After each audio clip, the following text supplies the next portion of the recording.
stream. Let's see what happens. Now, if I go to my studio... Oh, yeah, here we go. Whoa, don't go there. Go back. Go back.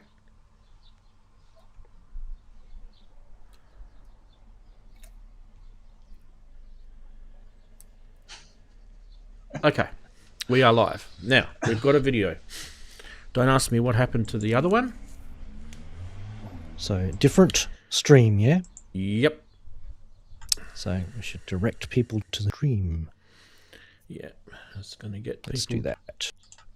Oops. Copy the stream link. Refresh the wrong window.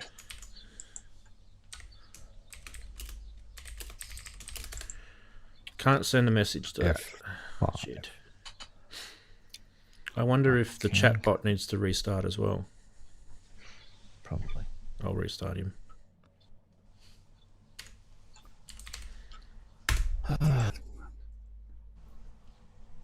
Where is Synth Geekery? I also need to find out why Streamlabs is crashed. Yeah.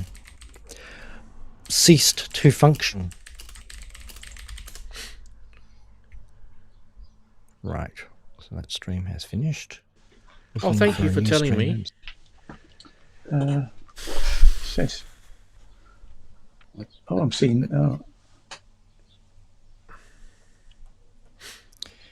Live. All right, in Discord, we will post the link. Yeah, come on, where's my link not coming up? I don't. It's not Discord. I do. But, and Facebook. Facebook helps, yeah. Oh, there it is. Got it. Yep. Whoops. Of course, it screen changed as soon as I pressed it. What is it? Okay, I've pasted it in Discord. I've pasted it into Facebook. Let's see if anyone's coming in yet. If you guys need it, I've pasted it into chat. Oh, private chat. Okay, thanks, man. Oh, he does. It's just a little blowout. Oh, different chat. Try that one. This chat. Oh, there it is. That one. There you go. Yeah, thanks. Yeah, it's not showing up on your channel for some reason. Oh, probably because YouTube sucks. Yeah, because YouTube. I think YouTube. I agree. I concur. Indeed, I agree. Yeah, just happened. Can you stick it in the private chat here, Rans? Yeah, I've done it. He has. Yeah, chucked it in. He's done I've got it. Yes, it's just arrived. Yep. Right. Okay. Cool. Chatbot's working. Okay.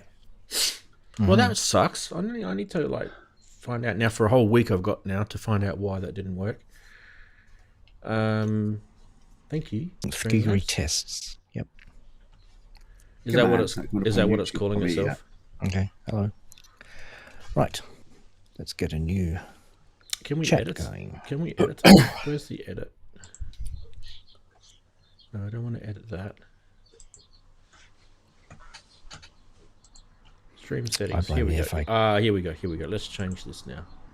Synth Geekery. Episode 348.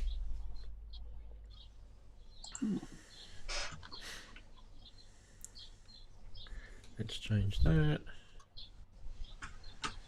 to that. I don't blame Woke-Up, I blame Streamlabs. Like, it didn't even give me an option, it just went updating, and I went, no. Oh no. Yeah, that's really. So that's the second thing you got to check for. No, it's set settings to not. It's set to not update. I do that purposely with software. It's just forced an update. They've just forced it, the bastards. Yes, they can always override person's preferences. Yep. We reserve the right or change our preferences according to what we feel like. You have agreed to the end user license. Are people on Discord? Let me just announce it. Sorry. Okay, the stream's working. I agree. I'm not seeing it on YouTube. I'm not getting it. Come on, why? Well, I'm live. It says I'm streaming. You definitely are. There's only 4 people on it though, so it's going to be an Yeah, I interesting can't show. see it on YouTube. I'll message Wags, see if I can get him to, because he seems to be connected. It doesn't even come up on my YouTube that you're actually you're live.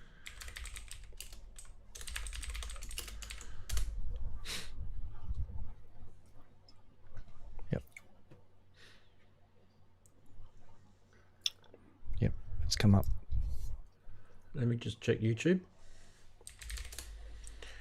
And then my channel. And then a live link.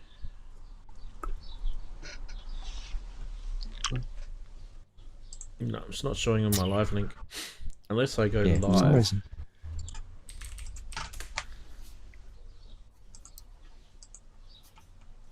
Yeah, it's weird. It's not showing. Okay. Yeah. That is Yeah, really exactly. weird. Says it's an unlisted stream. Okay, is... There's a little unlisted logo. got it.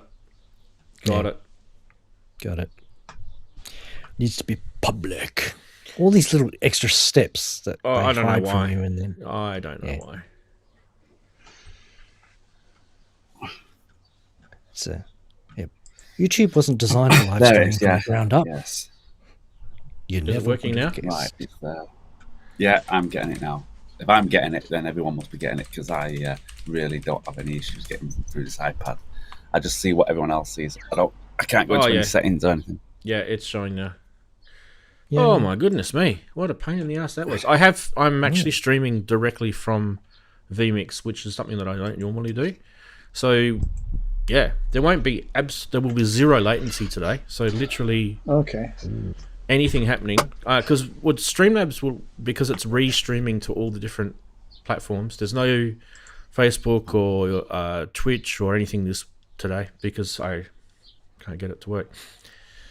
Yeah. Now let me see if I can get everything else back up and running now that that's decided to work now. Well, that was stressful, wasn't it? Well, it's good that we have these backups because otherwise we'd be screwed, right? I actually have a third. I have a third way of getting the stream out, and that's through the ATEM MIDI as well. Okay, so that's Options open. is good. Yeah. Yeah. Yep. Thanks watching. Yeah. Yes, Ken, he is. It is different indeed, Kent. A unique experience. I would say unique, but this has happened once or twice before. Completely different reasons. Hopefully people are going to start popping in.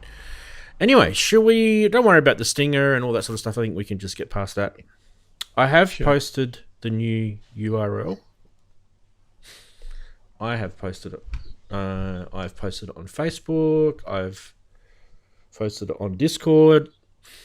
I don't really know where else I can post it, but that'll do for now. Anyway, we're just going to have to persevere. I don't want to sort of let this stop the show because people will watch this on the replay anyway. All right. Yep. I think people will start. Yeah, people are starting to come in now.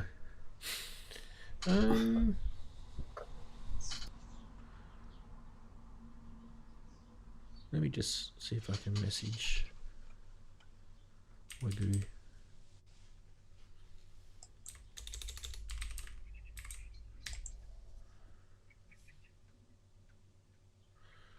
I'll just message him.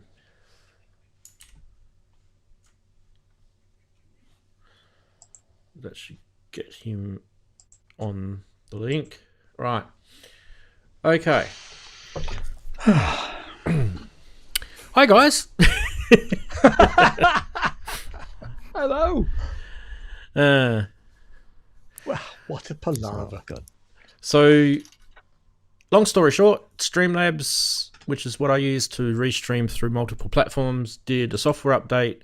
In the corner of my eye, I saw it because it's on the screen over here. And I'm like, what? What are you doing an update? I've set that to not auto-update. Anyway, it did.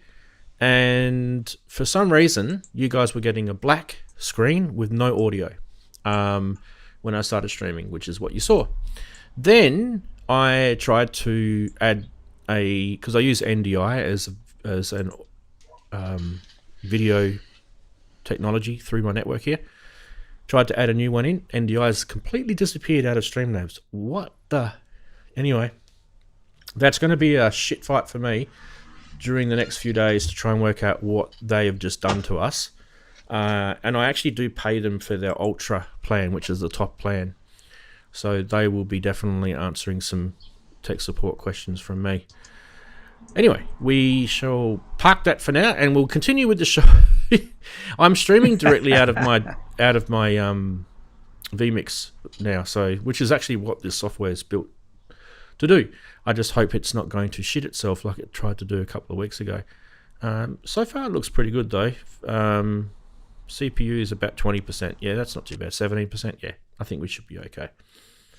Right. Hi guys, and we lost Andy. Andy was actually here in his car for a second, and it was really, really loud, and then he disappeared. I think he's not sure what he's doing, driving or something like that. He was dropping a customer off, I think, and then he was going to try and get back home. And Yeah. that's what I picked up from it. Now, what ended up happening is when I started streaming again, I don't know what YouTube are doing, but they have changed where you find your streaming key. And I found it now. It's in the most bizarre place. So if you are wondering, if you're in the same position as me and you're like, where is my streaming key? It is actually on... So when you're in the studio thing, where you're at the live stream studio on YouTube, it's on top of the actual video in the middle, and it's got a little drop down that says stream key. What? It used to be down below. Yeah, I remember It's like, seeing that. no one's ever going to find that in there. It's the most stupid place to put it. Anyway, that's where it is. I don't know why it's there. Anyway, it's there. So we shall soldier on, guys. I've got a full show ready to go. I've got synth quiz. We've got memes ready. We've got guests. We've got Eurorack. Yeah, I did warn you. Don't worry, Ian. There is actually something for you today, and it's not Eurorack. Oh, You'll be happy. thank you. Yeah, you'll be happy. Actually, it's pretty cool what you'll be happy about. Cool. I think you'll be more than happy. I think we may actually have meme of the year today. Well, I don't know. I'd say this every week. Like, I actually think the memes are funny and you guys don't vote for them. I'm like, well, I don't know what my sense of humor is then, do I? Anyway, we shall see what happens. I wonder if you guys pick up which one it is that I think's funny. Right, shall we start with how's your week been, Darren? Pew! Look at Darren's camera. In one word, I know. Look at that. A new camera. See, I get tech Brand problems, and you actually have tech marvels. Exactly. Yeah, I did have an issue with that when I first came on, and we sorted it quite easily with a bit of a clean and a refocus. Nice. My week, I've just not been in the studio. It's just been too damn hot here. I know people are saying we're whinging, but this studio with all its padding in the small room, it just cracks up to like 34 plus degrees, and it won't drop. So I've got a fan here, trying to keep it. I say cool, it's not. Everything's baking hot. The hub's baking hot. The computer's baking hot. So if it disappears, it's because it's all melted. It'll survive. So I'm not doing any music. Don't panic. That's every day in Australia. So exactly, but you're used to it. We'd rather have like 22 degrees, like it was this morning, was just nice.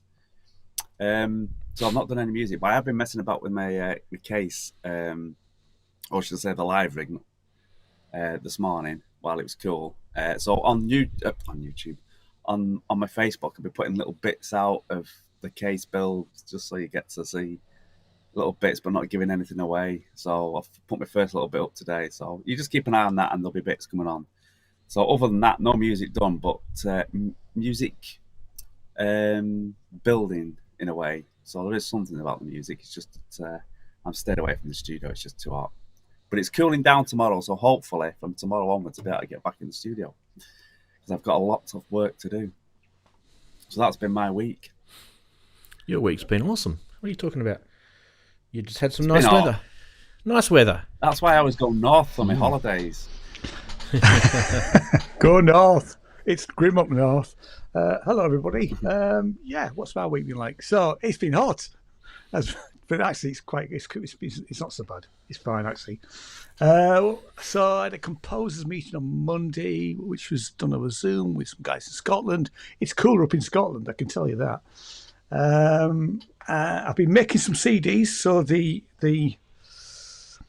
Wave Prophets Liminal Space albums are made. The reason they're made is I've sold some already, and it's not out until next month, which is quite nice.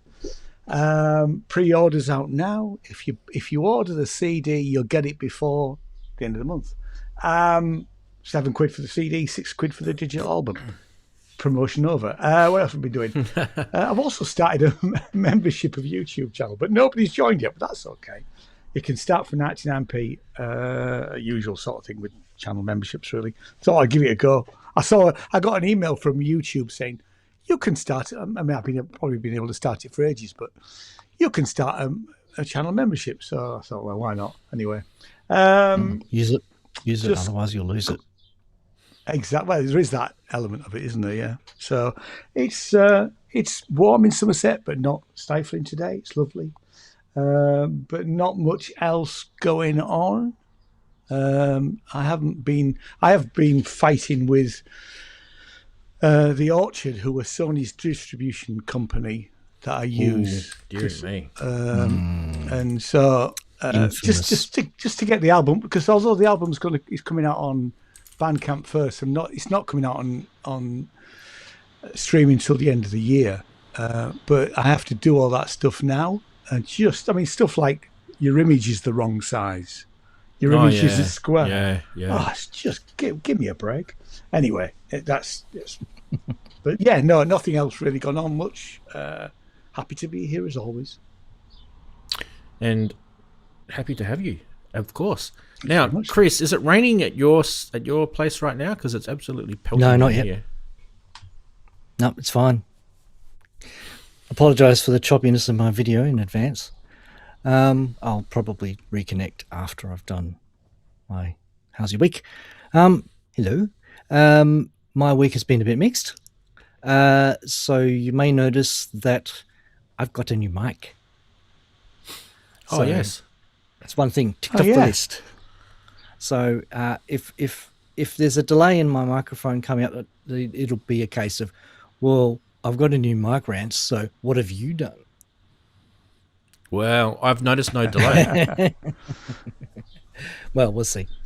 Who knows whether it's making any Also, difference. it sounds actually really nice. It does. Okay. Yeah, I quite like the sound of it too. Yeah, it's very rich, which is quite. I read that it has a kind of a vintage sound. This is an NT, just an NT.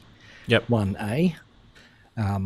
What I think we've all got really. I tried to get the USB one, but they weren't able to find it in the store after having a good look. But they said, well, these have just come in, and it's just the Signature Series one that I was going to get before, but it was in a black color, which was not in stock, according to the store. So yeah. Anyway, so I got that. So it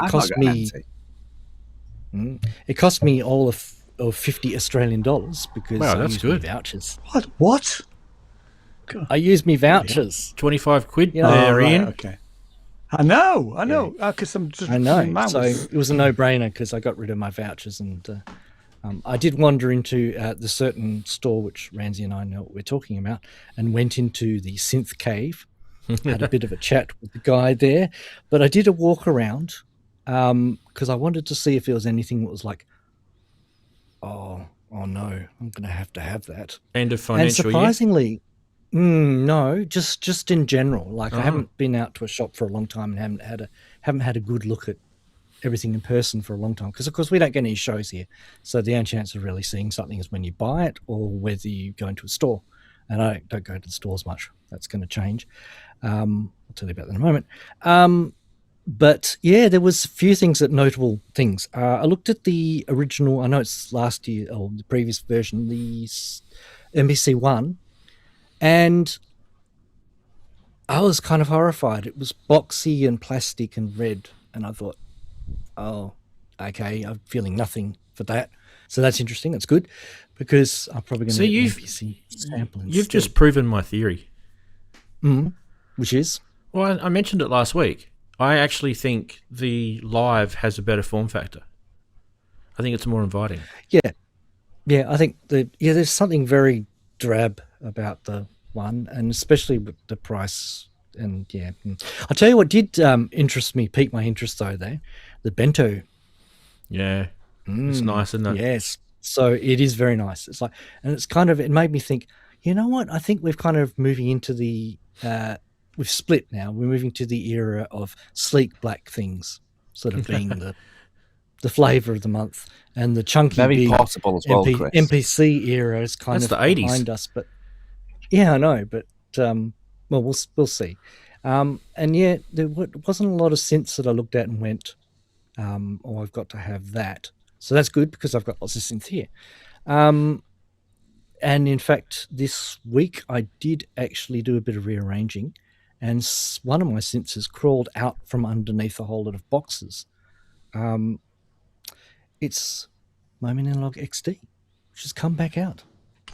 Ah, lovely. Oh, it's so lovely. I mean, I wish I'd ever got rid of mine, actually. So yes, it's back in playable state again, and I turned it on and it still worked, so that's always a good thing. Yes, and it had become covered in other things and Eurorack and stuff like that. Oh wow! Oh, it was very sad. Oh, sorry, that was outside. No worries. It was very sad, so I Ian's thought, got bike. He's turning up. Needs to come out. So I've done a bit of work this week to rearrange things and make space for it to come out and sit there. So that's going to be good fun. And other than that, I had to put my car in for servicing this week, and my brakes are rusted again. My brakes rust from disuse, they told me. They said I'm not using my car enough and my brakes are rusting. Right. I know that sounds crazy. You mean the discs are rusting? Or... Yeah, I've heard of that. Rusting disc rotors, which is what I had fixed 14 months ago. And they've rusted again. So this time they replaced the brake pads, because I had them resurfaced last time, and just machined the rotors. And I've got to try and work out how I'm going to stop these things from rusting. Basically, everyone says the same thing. You've got to move the car. Do you have a bore water retic? Drive it. No bore water retic, but my car is outside and doesn't have a cover. Okay, because I was going to say if it was bore water retic, that would be the culprit right there. Yeah. No, it flash rusts in the rain almost immediately. Like I was out there today and it had already flash rust. But only on one side of the car, which is the car, the side that get hit by the rain, because we've had quite a bit of rain here at the moment. How often do you drive a car cover on it? Once every 2 weeks, if that.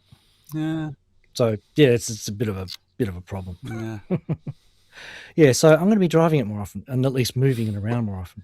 I've already had to charge the battery all the time because that keeps on going down, and they tell me, "Oh, you got to charge the battery." Yeah. So I'm going to start getting out more. Is that really a surprise? Right. So apart from that boring stuff, is there anything else? As you were saying, Chris, the bento is quite very, how do I put it, very portable. So if you do go out for a drive, you can take it with you. That's true. Yes. That's true. Good point. Yeah, with your chopsticks. It'll drain my battery. No, it'll drain its battery. Yeah. Apart from that, done a bit of good work in debugging and finessing the new module firmware. That's I solved quite a major problem with it, which was doing something. Well, this is possibly a bit too nerdy for this part of the show, but I don't know if we know about EEPROM memory in devices, but they have a limited lifespan. And I found out that I was writing to it accidentally 8 times a second. Mm-hmm. And I've been doing that for quite a few weeks and getting close to its guaranteed number of cycles. But that's just that unit. I mean, it's my test unit, my test MCU. But it's, you can wear out EEPROMs apparently. So it was like, when I found that out, it was like, oops. Yep. That was a bad one to do. But the good news is it brought my performance back. So that was very satisfying. And then I fixed a few bugs. I fixed a few bugs that were nagging, and from the stuff that I was showing last week, fixed them. And now it sort of gotten to that point where I just got lost playing with what it was doing, and forgot all about that. I forgot all about it was software that I was testing. Basically, I was just enjoying it, and that's where you want to be sometimes, certainly, because gives you encouragement to keep on moving forward. So yeah, so as I said, mixed week, some ups and some downs, but yeah, fantastic. That's the main thing. New mic's amazing. You will not regret it. And also, believe it or not, good decision not to get the USB version. Okay, I agree. Why? Yeah. They are most reliable in the format that you've got them in. That's all I'll say. Okay. So in other words, it's a bit like getting a Behringer interface. You know, the cheap $20. Well, you're adding a level of complexity to something that works perfectly without it. So I would be relying on the input and preamp that you've got on your audio interface.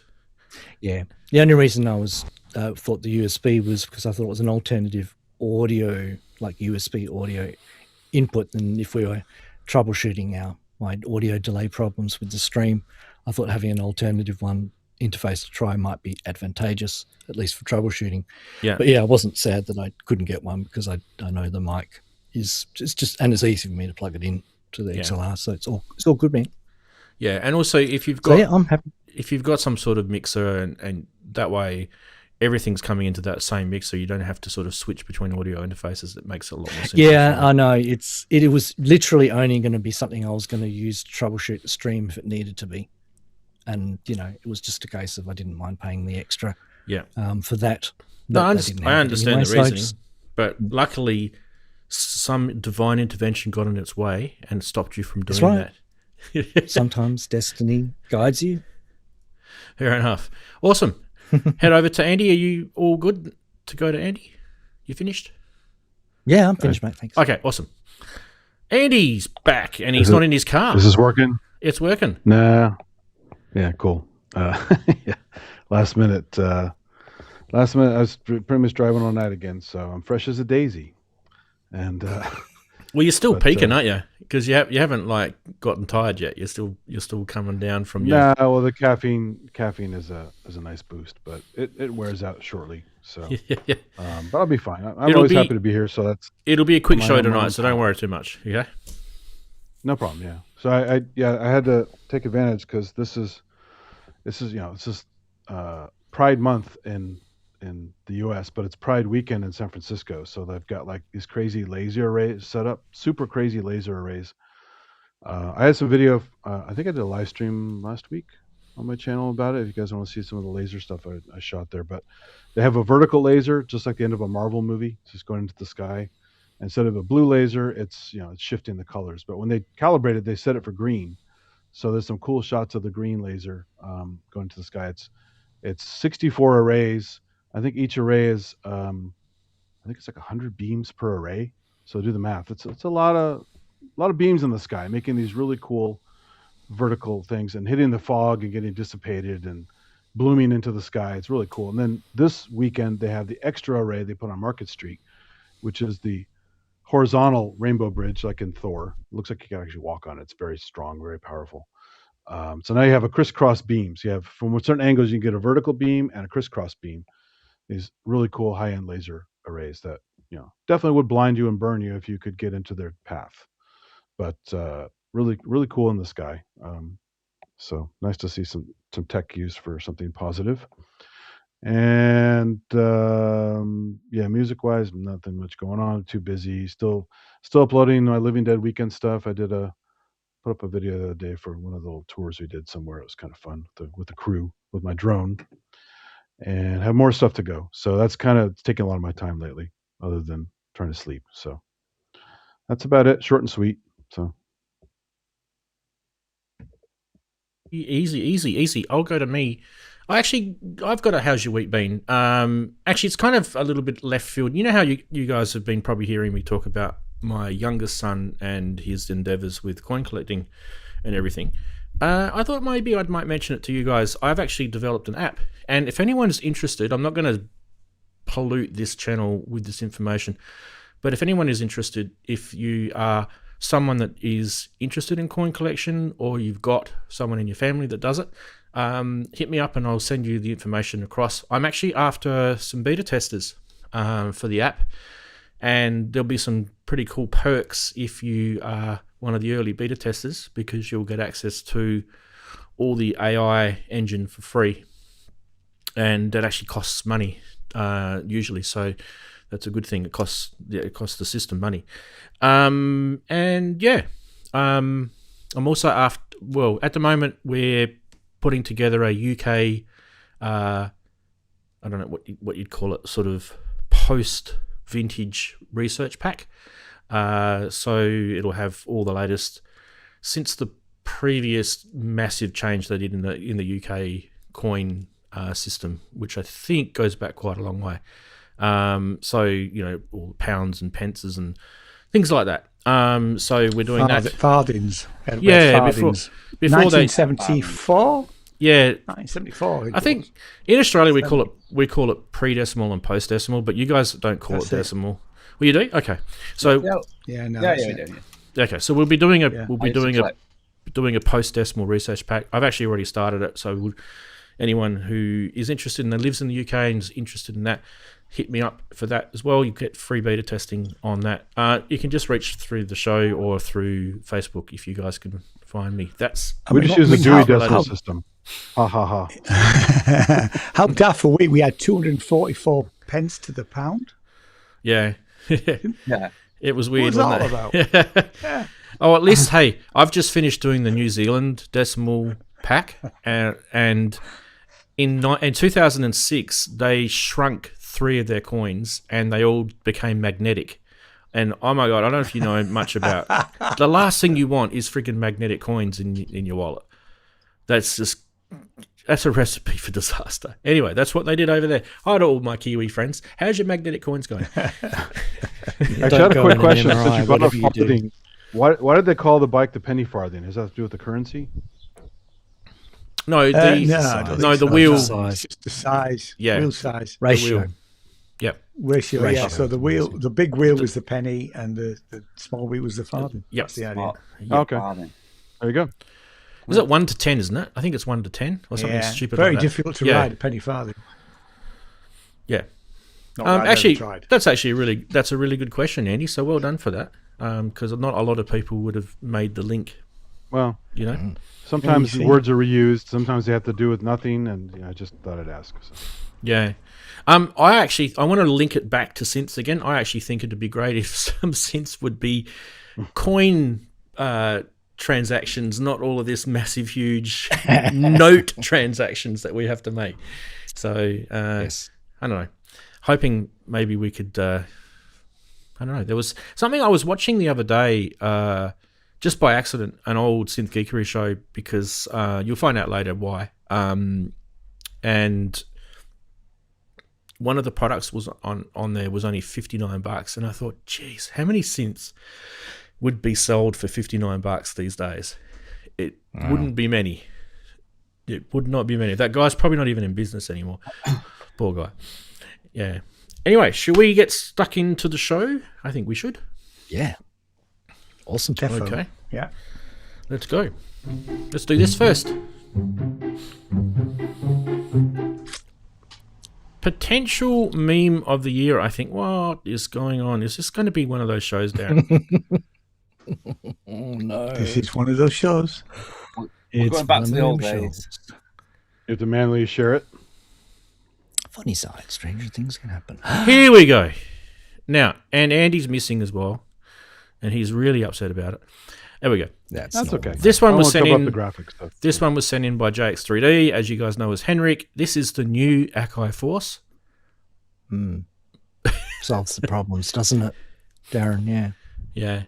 That's just perfect. Do you reckon there's enough pads? I think there's plenty. In fact, you could do a double one. It's built Is that not the new instrument? Yeah, it could be. It's like one of those things. I think they've underutilized the colours, though. It's one of those things that you have to step over. Thing about it, they've actually tilted the screen a bit there. Look, it's a slight angle. Oh, so that's perfect. nice. Probably They did. a little bit needs to be a bit more. But they did that, didn't they? They did that. They were thinking of you, Darren. Yeah, but you're so far back at the other end. If you're going from this side, that it's still not tilted enough. So, well, third-party dongle opportunity there for you, Andy. You could set up a telescope for the other end, so you could use it or something. Yeah, business opportunity. It's a big Fresnel lens, like the movie Brazil, right? Just a yeah. I just think, we talk, musicians use a lot of muscle memory. Imagine the muscle memory on that. That's going to be like, it's going to be a brain twister, that one. You need all 4 limbs. Fingers and toes and everything, yes. And other appendages. Let's keep going. This one was sent in by Steve. G'day, Steve. Incapable of 13.8, preparing for 13.8, and always plays in 13.8. That's great.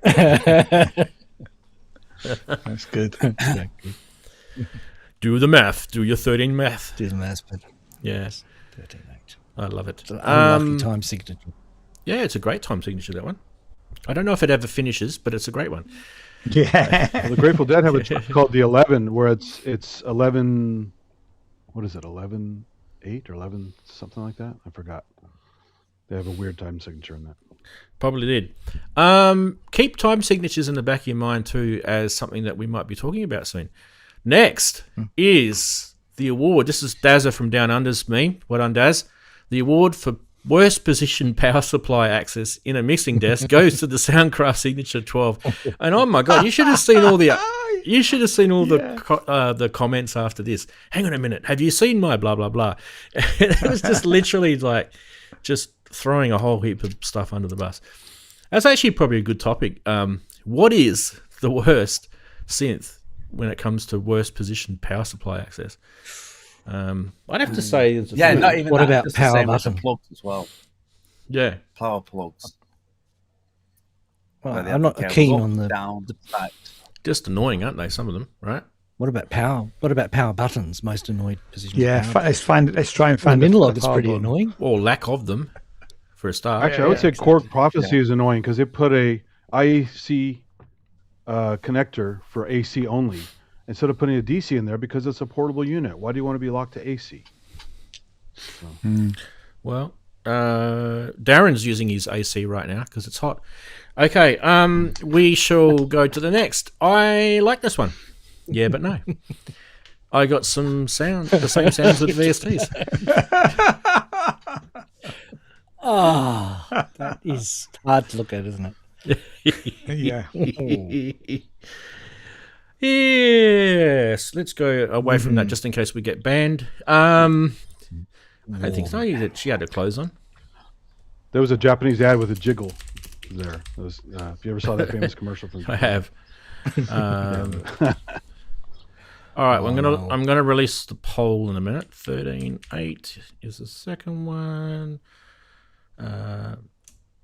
Power Awards. We'll call it Power Awards.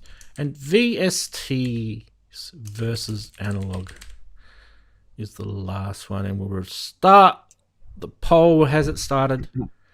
It has. There we go. In the chat. Let's go to chat. Bang. You guys can start voting for the meme of the week. 0 for Force, 1 for 13.8, 2 for Power Awards, 3 for VSTs versus Analog. Wow, it's going to be difficult this week. Potentially meme of the year, I think, in this one. Let's see how we go.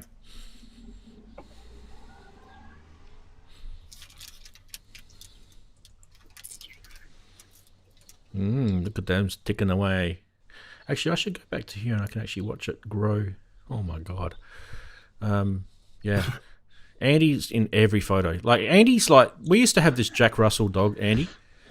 That, I swear, it was an outside dog. And every time we'd take a photo, we'd had family over or whatever, he'd be at a window in the back of the photo. You'd see, like, this outline of him.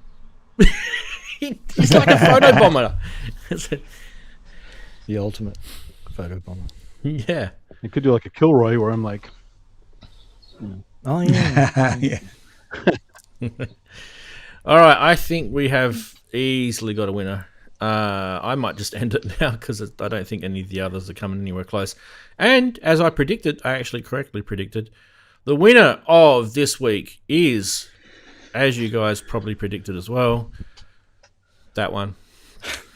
That's not what I voted for. It got 9 votes, Ian. People are wrong. I'm sorry, people are wrong. It got 9 votes. It's because sex sells. Sex always sells. So absolutely, yeah. The nearest had the best next. pair, what can I say?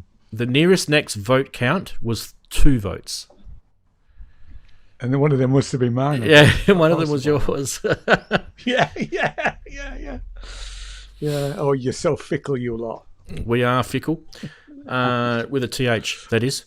Right. I know how to spell. Here we go.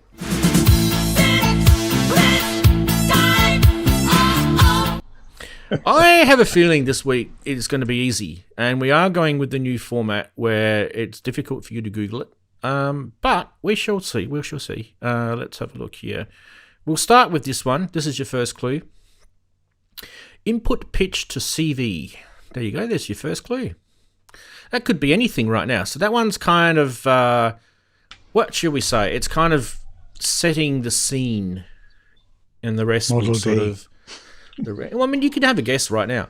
Now, I will start the quiz. I always forget to do this properly, so let's do our commands. Start quiz. The quiz has started. You guys can vote now. Exclamation mark. Quiz. I keep forgetting how to bloody do my own quiz. Exclamations. Yeah, it's quiz. Tells you how to do it right there. Exclamation mark, synth quiz, space, and your guess to enter. There we go. Now that we've got that out of the way, and we've got the memes out of the way, guess what? It's time for news! Yay! Draw again. You're winning too many. Got to make it hard for you. Right, starting with this one is... I probably need to paste the link for the show in there, shouldn't I? Yes, no, yes, maybe. It'll probably show up in a minute when it does a refresh. This is the Lila C repeater, or Lila C repeater, or it's got a capital C, so it's not Lilac repeater. I think it's Lila C repeater. Anyway, it's by our Japanese mate, Center Village, which you guys might remember. We've shown a few of his products before. So hopefully, there you go, the link's there for the show. That will come live down below. That link will come live at around about 6 o'clock UK time. Let's get a video lined up anyway. I've got one teed up. I don't know if this is going to work because we had dramas before, didn't we? We had dramas with the Mac. Let's see. Come on, where's me thing? Is that loud enough? Yep. Just a bit quiet, I think. Just a bit quiet, I think, the video.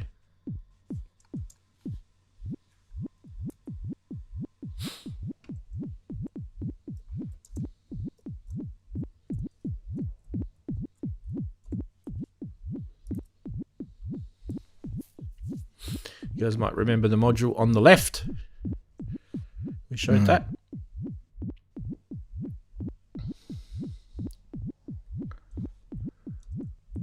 Do you want me to skip a little bit and just kind of go a bit? There you go.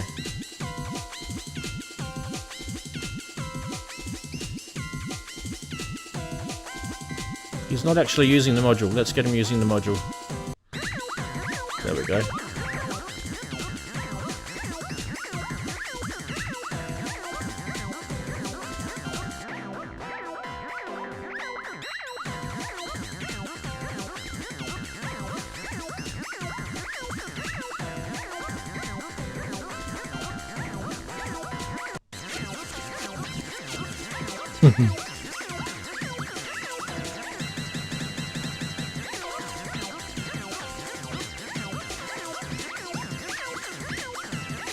I think we need to get this module in someone's hands. I think it's going to be a fun module. It's a performance module for sure. Anyway, I'll tell you about it. It's a Japanese manufacturer, Center Village. He's a bit of a garage manufacturer, this guy. Celebrated for engineering that other, the Cosmos Quenser or whatever it's called. Pretty well liked that. That's that flowery looking module that was on the left in the video. Yeah. Pretty well liked for that. Anyway, it you can find his stuff from a distributor called Clockface Modular. The links will all be in the article, so don't worry about that. You won't miss out. Now, it is a performance type module with a 4-track looper designed specifically to do things like what you saw, repeat, reverse. It's kind of one of those DJ type modules. That would probably be how I would say it. And it's got a nice little sort of user interface with an OLED display. What are the features? Well, I will tell you. You can get 4 independent looping tracks, which allows you to layer complex multi-track phases, capture acoustic inputs, or isolate distinct elements of a patch on the fly. So you can kind of use it like a mixer, like a recorder, like a looper. So it's got that sort of flexibility. And I think in that video, if you go watch it again, you'll see what I mean. It's a live optimized interface, which is designed for quick trigger performances scenarios with the LEDs being highly visible so that you can, see what's going on. Things like tracking loop lengths, recording states, and playback positioning. That's kind of that side of it. Skiff-friendly design. It's only, where did I see what it was? Can't remember now. Can't remember the HP on it. We'll have to probably guess. Looks like about 16 HP, maybe, doesn't it? Yeah. Anyway, we'll guess it. Anyway, the maybe 14. Maybe 14. Yeah. Depends on whether the thing on the right is a different module or the same module. You've cropped it. Yes. It does have a gate, trigger, clock connectivity in it, so you can actually sync it with something else. It is announced as coming soon on his website, so we don't actually have official prices yet. But going from the prices of these other modules, there seems to be a similar price for a lot of stuff, and we would guess it'd be around about 195 US. That was just an AI / Ramsey guess. I was arguing with AI today, and I won. So yeah, coming soon. They reckon mid-2026. Well, I thought that's where we were right now. So maybe it's imminent, but there you go. You can get it from Clockface Modular. Any thoughts on this? Like, is this kind of something that we need? Is it unique? Is it, along those lines? What do you guys think? Andy, sorry, I forgot to pop you in the corner. You can't hide anymore. That's okay. I'm all right.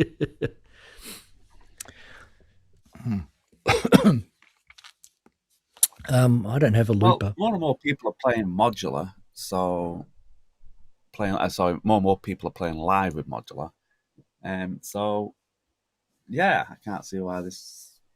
Yeah, I think this is more of these will probably be coming around. Like I said, I'm not exactly sure what it, other than what we've just seen, how what it does is. But having 4 loopers or potential 4 loopers and all the other sort of live, sort of effecty type stuff you can do with it. I mean, with more people using modular live, yeah, I can't see why this won't be a bit of a decent thing to have in your case. So I think they'll probably get. There's quite a few more. I've noticed quite a few more sort of more live orientated sort of modules coming out. That you can use on the fly rather than. Yeah, and they seem to be becoming more prolific. So yeah, it's just one of many, I presume. Yeah, I'm sure we've looked at other loopers as well, but this particular layout doesn't look familiar. So I think this might be if you gel with that particular layout, that might be the one for you. It's I think it's going to live or die on how well it implements. I mean, I guess that's with all loopers, isn't it? How well it actually, the workflow works in practice. But I mean, the concept is, the common concept with loopers in modular is that you actually use the same modules to create different tracks. It's kind of a bit of a waste if you're just looping something that you could be playing live, if you know what I mean. What's the point then? Or if you're pre-packaging things, that kind of isn't really the spirit either. So it's very much you've got to, it's kind of a discipline, isn't it, to actually commit to using a looper in any musical context, really. You're kind of entering into it full, embracing the concept fully. I think can't really do it by halves. It's not the kind of module you're going to chuck in there and experiment with and leave in there, because it has to be something you kind of commit to. It's kind of an instrument in itself. Yeah, I think the biggest competitor would be the Bento, not the Bento, the 1010 black box, or what do you call it, music box. Yeah, that would be the biggest, because that thing can do anything this can do plus more. Yeah, that's the thing, is that it is more rounded. Is it the Bitbox? Bitbox, yeah, that's what I was thinking. Bitbox Micro, for example. It kind of it's priced higher as well. Yeah. But it's definitely, and it's wider HP, I think. But it's trying to cover a few more bases because of that whole sort of insecurity, quite rightly so, I guess, of trying to put you don't want to put all the eggs in the one basket when you're a modular developer, unless you're feeling brave, which obviously this guy's. And I think it's brave for him to make some of these modules that aren't necessarily going to be super obviously popper. They kind of could become cult classics. It's kind of cool what he's doing. It's kind of, I guess that's kind of part of the reason why you like showing it on the show, this particular manufacturer, because he's done some interesting things. Yeah, he's out. Yeah, he's out left field. Absolutely. A couple of points. If you're looking at the photo thinking, wow, that's not a very good product photo, why has he leaked that one? That's me just screenshotting the video, because there isn't any product photos of this, not even in Modular Grid yet. So this is kind of really hot off the press, and it's not any. Don't slap him for it. It's just me taking a screenshot out of the YouTube video, because that was all we really had to go by. Did a pretty good search too. There's definitely nothing else other than his video. If you go to his Center Village store, there's no mention of this yet. So I think there might be a Matrix synth article on it. That's it.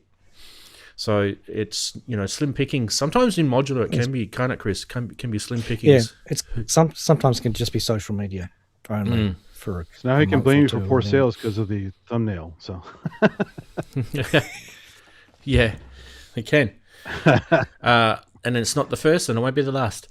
Yeah. What I think is interesting, though, I personally think it's probably heading down the routes of mutable instruments, this module, in its UI, where you've got the sliders doing performance-based sampling type effects. So for me, that's kind of where, I wouldn't have been surprised if mutable instruments had this on their radar before they decided to pack up Emily, obviously. But yeah, that's kind of the vibe I got with it. And it definitely looked fun, that's for sure. I kind of got the vibe that it was fun.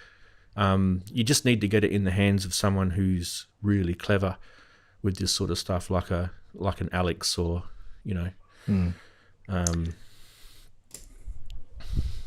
a Ben, maybe. Ben Diffgett, yeah. Yeah.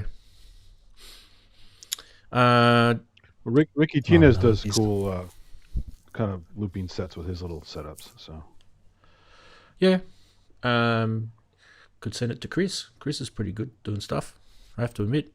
Yeah. And that wasn't a joke. I wasn't being facetious. That was a compliment. Doing random live jams, you mean? Yeah, you're actually really good at it. You actually have the talent. I would have more fun with the 404. The 505 SP, the 505 looper from Roland or Boss, whatever, because it's layout's easier and it's easier to mix on it and stuff. This is kind of cramped, although in a small case it would be kind of cool. I don't even know if that's really a fair comparison, though, Andy, because they're not really. Other than the fact the word looper's in there, I don't think they are claiming to be. Well, it's a performance similar. looper, right? I don't know if I got the name wrong, but if it's a performance looper and everything's all crowded together, it's a little harder to, Yeah, but I think like you could say that there's guitar pedals that are performance loopers as well. But this is a repeater, not a looper. Yeah. Repeater, is that what it's called? Okay. Yeah, it's called the Lila C repeater. Don't forget the guy's Japanese too, so that could be a subtlety in translation. Yeah.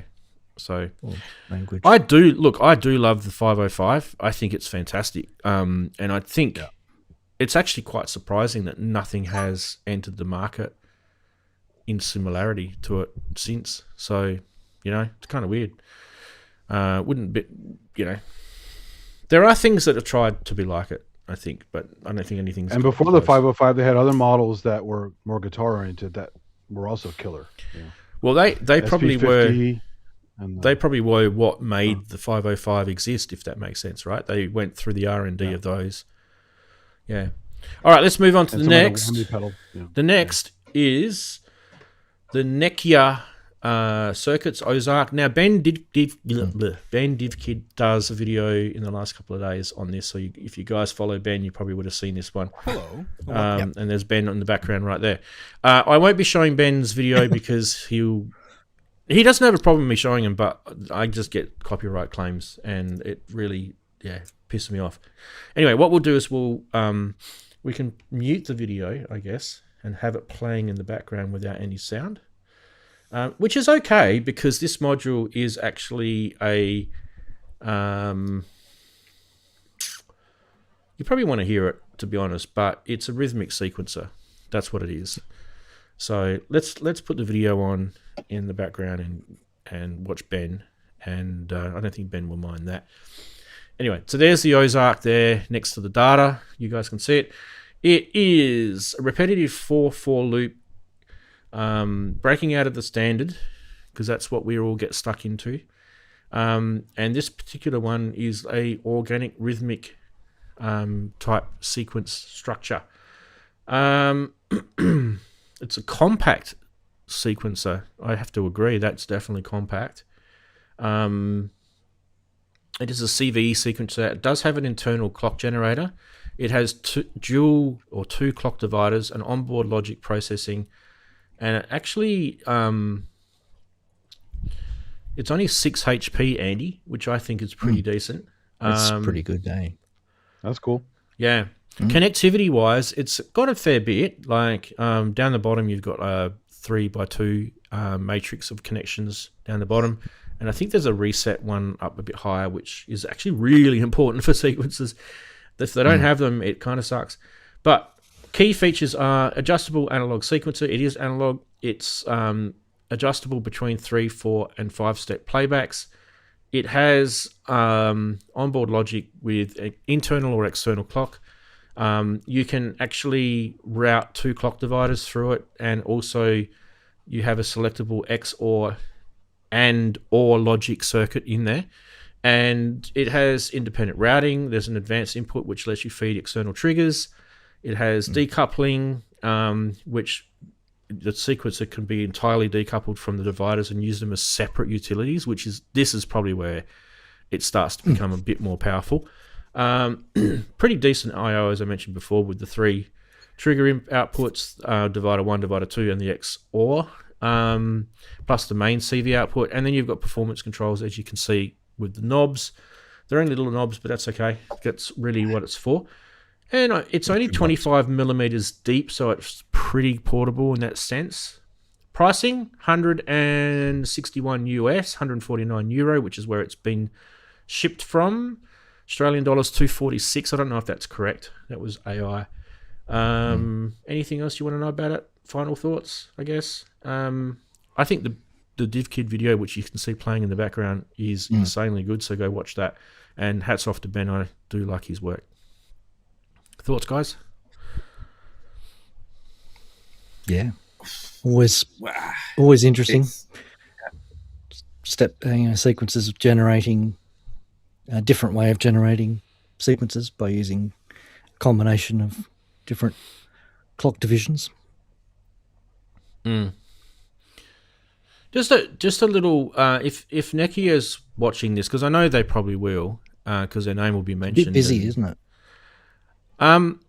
If you're going to use Ben, definitely hats off, do it. That's a great coup for you. But do your own video as well, so other people in the news media can share it without getting any sort of sting back. Because Ben, he makes money from his YouTube videos, and that's his business, and I don't have a problem with that. But you technically can't share them unless you've got an agreement with him to make them Creative Commons or non-commercial, and probably won't want to do that because that's not how he makes money, right? So definitely do your own video. Doesn't YouTube automatically flag it because of the type of video he has? So how does his agreement get around that? Because it's automatically done by YouTube. Yeah, I don't know. It's algorithm based. It's definitely not Ben that causes it. That's for sure. Like I've had discussions with him. Yeah. I mean, usually what happens is that the algorithm screws it up. In fact, I've had a claim this week on one of my own YouTube videos with my own music. I've heard about that. People get claimed by their own stuff. Yeah, I've had that before. So I contested it like you do. They came back, and I've had to step it up even further because it is my original content, and I've said I'm prepared to share with them the stems of where it was made and stuff like that. So it's not Ben. But it's just YouTube. No, it's and not the Ben algorithm. at all. Yeah, you can. I mean, Ben makes money out of advertising on YouTube, which is so do I. But the reality is that it's you can make these videos Creative Commons if you wanted to, but then he wouldn't get any revenue from it, which is not fair. Yeah. Yeah, it's an interesting one. I can understand why, busy modular company doesncan gets a video commissioned by Ben and maybe a few other YouTubers and says, right, we can get back to developing modules and shipping out orders and all that kind of stuff. I completely understand that. But it Rance wouldn't take when you get a Ben or or one of the other guys, Synthfluencers videos, you still kind of need that real kind of user manual style video, I'll call them. You do. I know they're not as interesting, but you do need them, I think. They could just do a short 2-3 minute video. Here's what it does. A brief one. This is how it works, Here's what it sounds like, Yeah, I mean, even with the event of AI, if you can't do it, just get an AI to do it. So if that's that's the best you can do, so what? Just do it. No one's going to really care. But get something up, and then showing it used with the sounds coming out of it, that would probably be a good start. And then it doesn't have to be anything more than a minute. That's the old saying, isn't it, Ian? 60-second elevator pitch is great for any business. Absolutely, yeah. Well, I mean, a YouTube short is no more, for it to be a short, is no more than 3 minutes. I think most of them, apparently, the ones that really pop is 20 to 30 seconds. Yeah. Apparently. Under a minute is what I've been told is what you need to get them to. Yeah. Right. That is the Ozark. I don't know if you guys have been to that part of the US. It's kind of interesting place, isn't it, Andy? The Ozarks. I remember the TV show. Yeah, they also have cold, isn't it? Cryptids out there. There's Ozark Mountain Man or something like that. It's like their version of Bigfoot. There's a bunch of crap out there. So it's kind of an interesting place because it's like rich people's play Wonderland, with the boats and the jetties and all that sort of stuff. Well, it can be, but it's also incredibly blue collar and poor out there. So it's a weird mix of stuff. It's you've got this kind of real, gap between the two, right? Yeah. The movie Ozark shows it pretty well. It does actually. It does a good job of it. The series. I'm sorry, the series. Yeah. It's a good series. Yeah, it is. I think I don't think they need to keep doing it though. I think it's kind of done. But I gave up after the second series. I think. kind of. It is done. I haven't seen one quite for a while. repetitious. Yeah, I think it got a bit repetitious, but the first and second were pretty good. Right, we are heading down to someone that we know, the Xils-labs guys. We had them on the show. It probably would have been about a year ago now. And it was quite an interesting module. That was that video I was telling you about before, Chris, that I was watching. Now, they have released a new module, and this is the Myriad, which is a myriad of interesting stuff. Now, I should get the video lined up because I can actually play this one with sound. You know what happens if I get my YouTube claims? I get them when I wake up in the morning. And when I wake up in the morning on a Sunday morning, I've got so much on. I've got kids' soccer and taking people to sport and stuff like that. And it's just really hard for me to go and, okay, now I've got a YouTube claim here and this is ridiculous. So it's just easy for me just to sort of stay away from it. Anyway, here we go. We are going to show the video. This is the Myriad. Let's go.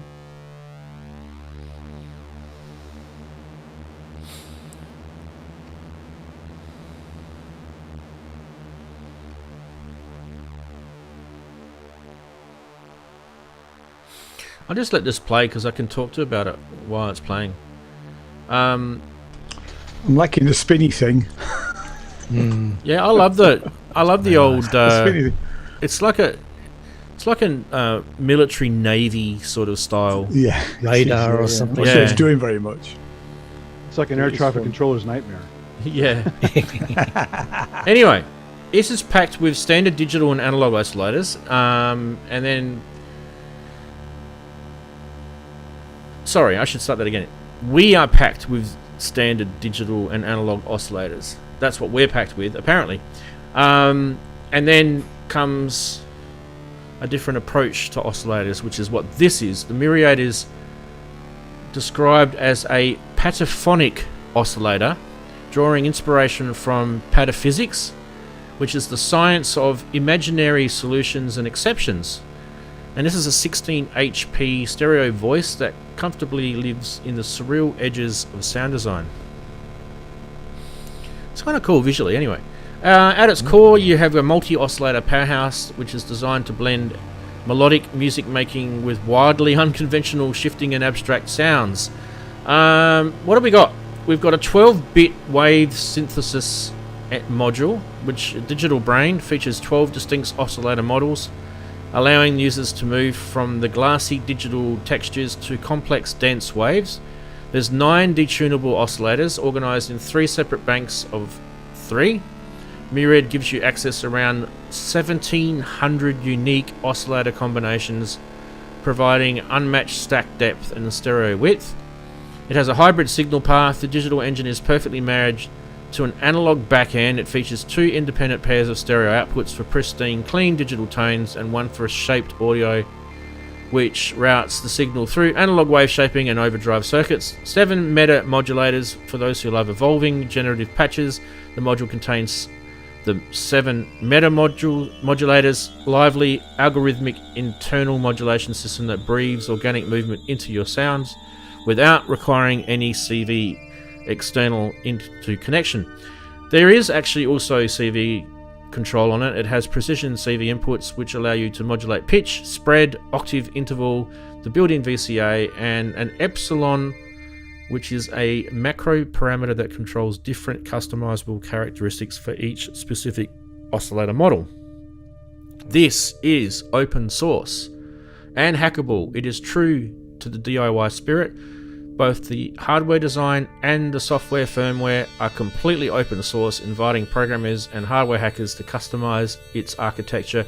You can download the build guide for this right now and build it yourself. Pricing, you can buy it as a pre-built module through global retailers or as a full DIY kit for synth builders. The approximate pricing would be around £350 for the English and around $650 for the Aussies and around $439 for the US. Euro is about 400 euros.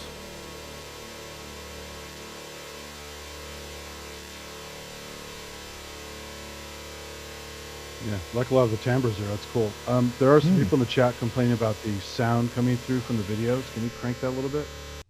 Yeah, it's a bit soft. My sound's too soft? The video. From the videos you're playing. Yeah, I can't really do anything about that. It's as loud as I can make You have it. a separate mixing thing for that? Nah, it's coming in. It's about all I can do. So, okay. Anyway, the Streamlabs doesn't do that, right? Don't you get a separate channel for shared video? Because the actual video is playing on the same machine, that's probably why it's coming through a bit louder. I'm not sure. Yeah. Okay. Yeah. Right. Let me just double check and click the audio on this. Yeah, no, it's not reduced at all in any way. Input number 23, it's full. I can boost it, but I don't want to do that because then it will add noise to the stream. I don't want to do that. Sure. Yeah, and also if you look at the notes, if you look at the video here, it's maxed all the way to the end. See, that's maxed. So not much I can do. Anyway, that's the Myriad. I don't know. To me, it sounded FM and oscillator synchy. It did, but it sounded 12-bit too. I got the 12-bit. Cool. There's some cool. It sounded a bit uninspiring. Yeah, I'm with you, Ian. Dimitri's the guy, by the way. It has more variation than that, but that tone was actually interesting. But yeah. And once the novelty of the drawing demo, thing, I wasn't getting a lot of feedback as to what it was actually doing. Pretty, but it didn't seem to make any. It didn't have any relationship with the sound that I could discern. I think the little animation in the screen was just a sort of the pataphysics stuff. It was kind of, visualization. I don't know. I don't know if you've ever. So it's not real. Yeah, if it was real time, it'd probably be at oscillator cycling speed, and it would be a blur. So he just slows it down to show you what sort of slow motion view of what your oscillator is doing. But it didn't seem to change and evolve much with the adjustments it was making. I think you could be doing a bit more with that, especially for a module this price. Well, for me, I mean, what have you got? You've got 12 models, 9 oscillators, right? So when you're looking at the interface, there should be sort of 9 little nodes that you should see connected in some sort of way. And there is.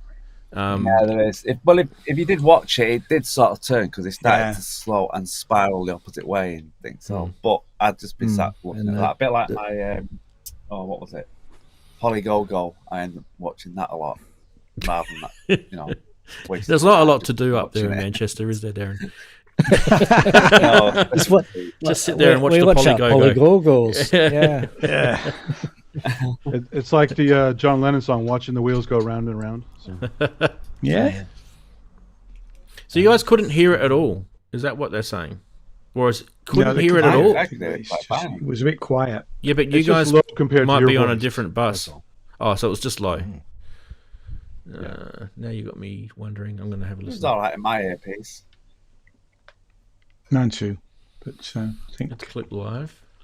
I could hear it just was lower than you expect. That's all. Yeah, it was well under Ramsey's speaking. That could make it difficult to.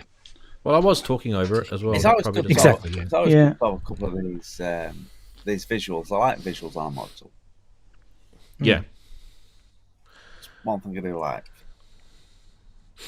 And there's been quite a few of these now modules with the circular screen. I know it might be a square one behind, but it's quite a few of these circular screen visuals. I kind of feel like the terrain synth from what do they call it? Yeah, Creative Conductive Labs. I feel like it's kind of similar to this, but this is in a different sort of different flavor. But I feel like the sound is similar. That's kind of where I'm going with it. The terrain synth was more like a wavetable, a play on the wavetable. thing. To me, this is more like wave folding, maybe. Shaping, wave folding. It's kind of, that's probably its corner. Yeah. It does talk what did he say the cost was again? So DIY, around £350 for the pre-built. Let me stop you there. You know I don't do DIY. No, that's pre-built. So if you want to get if you do want to do DIY, it's £200. All right, so $350, excluding which is VAT. not bad, actually. Sorry, that's not too bad, actually. Yeah, which is not too bad. Different number before. Yeah. So, Bicky, what did you find out about pataphysics? Because I looked it up as well. What did you find out that was interesting about pataphysics? Vicky's been Wikipediaing pataphysics in the chat. Is that like a petting zoo type thing where you pat things? Oh, I hope so. You're patting atoms. I really hope audio, so. guys. That's what's missing out of modular, you know, something to pat. A module that you just pat. That's it. That's all you do to just it. Just Tamagotchi meets well, modular. we did have the one button. I know it wasn't module, but we did have the one button. I got a puppy that comes in. We did, So maybe we can have a patting button.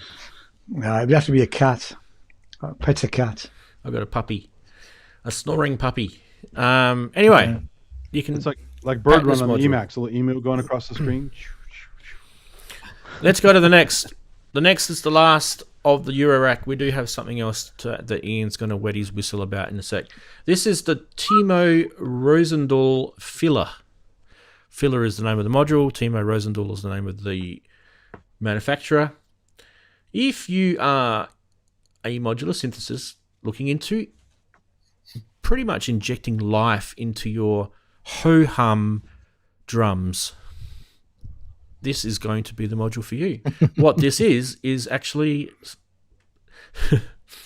what this is a 14 HP module that injects a whole bunch of pre-fills and drummer sort of stuff.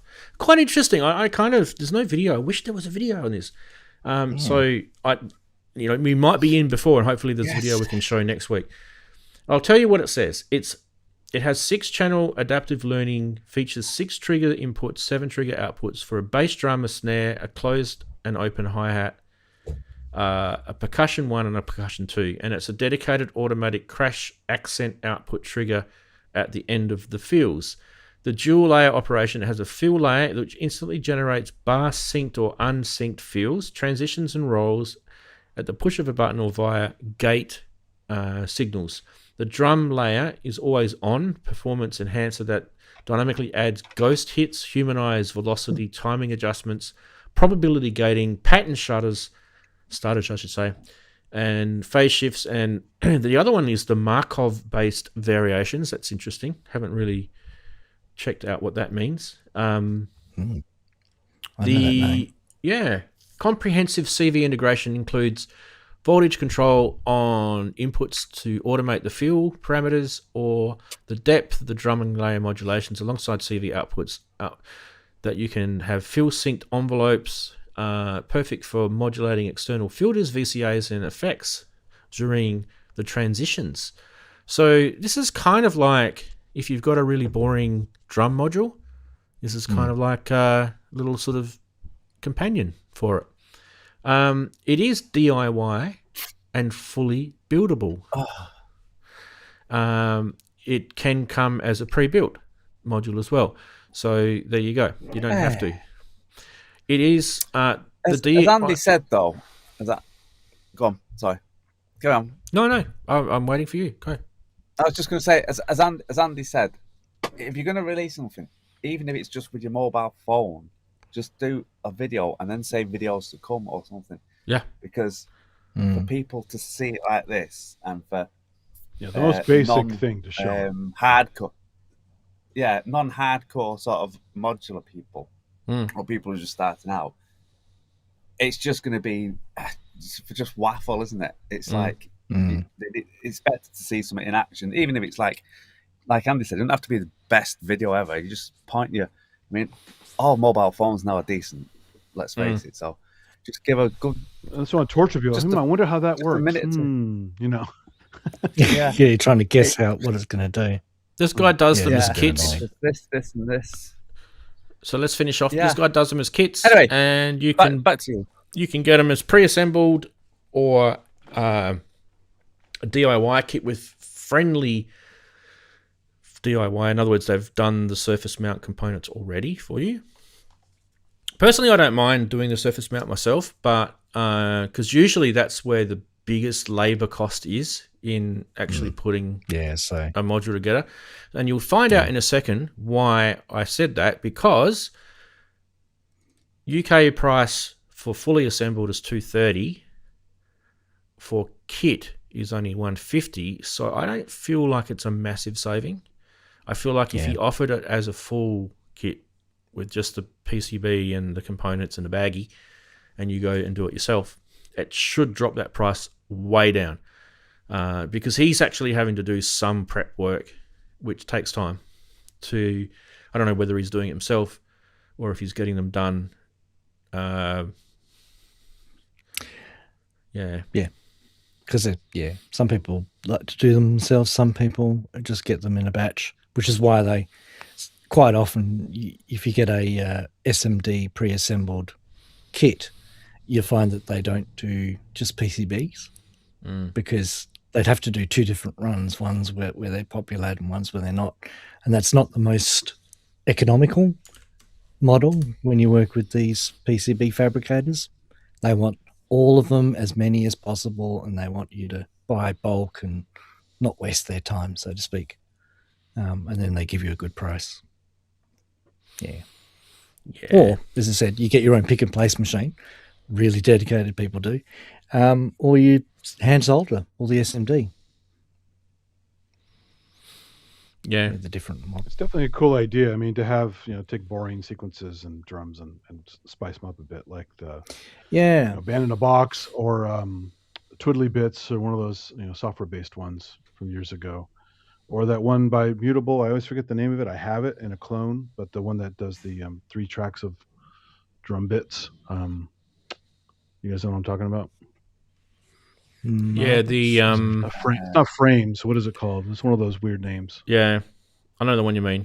But that one's really cool because you dial in predefined patterns per each of the 3, whatever you route it to. It's a kick drum or a snare or whatever. And that's a lot of fun because as long as you can get it to stay synced, it's very powerful to take really boring stuff and spice it up. There's a couple of more bits of info if you really want to know about that side of things, though, Andy. Like, for example, with the fill library on this, there's 333 curated fill patterns organized into 41 banks, including classic rock, metal, jazz, country rolls, fast fills, and more. And there's also multiple fill models multiple fill modes, not models, where you can have mute, built-in, auto match, variation, Euclidean, and roll modes. That's cool. Yeah. It's kind of like Drum Buddy. Have you seen Drum Buddy? They used to sell that. They used to advertise that pedal a lot online. Yep. Same idea. It's easy to use, has a lot of stuff in it, and takes you different places. Yes, it's got like a library of fills, so it's like some of those MIDI loops we used to kind of play with. My favorite is the manual version where you take the Korg pad control, has the XY pad, and you can set it for rolls, flams, and hold. And just by varying your position on the pad, you can do really natural rolls and flams without getting that machine gun effect on snare drums and stuff. It's really cool. I actually think this would be a fun module. I really do. Because you don't have to actually plug it into a percussion type module. You can plug it into any oscillator or noise module. Like, for example, the noise engineering Basimilus Iteratus Alta would love something like this coming in and telling it to do things. There's heaps of modules that'll take triggers. Yeah. FM perk is cool, yeah. It's good. Yeah. Yeah, so €250 or a full DIY kit for €160 is what it's showing on the Etsy page. It's quite reasonable. Yeah, it is pretty good. Where does it say something about order today and get it by the 5th of August? So there's a little bit of a delay in getting it. Yes. Quite. Do you think this is some kind of Arduino thing or something similar to that? Possibly. Oh, I can actually tell you there is a build. There is a build doc here, so let's find out. Let's find out what it is. Because it wouldn't take much. It's just patterns and stuff. So. Okay, let's get the build guide. Is it a pie, an arm? I had to click on the manual and then I got the build guide. Here we go. Where are we?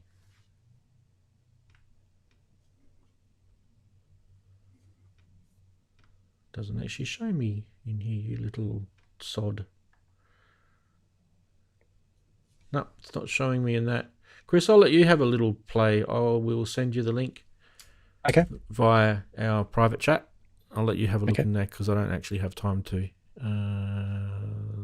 Bang. There's the Google Docs there.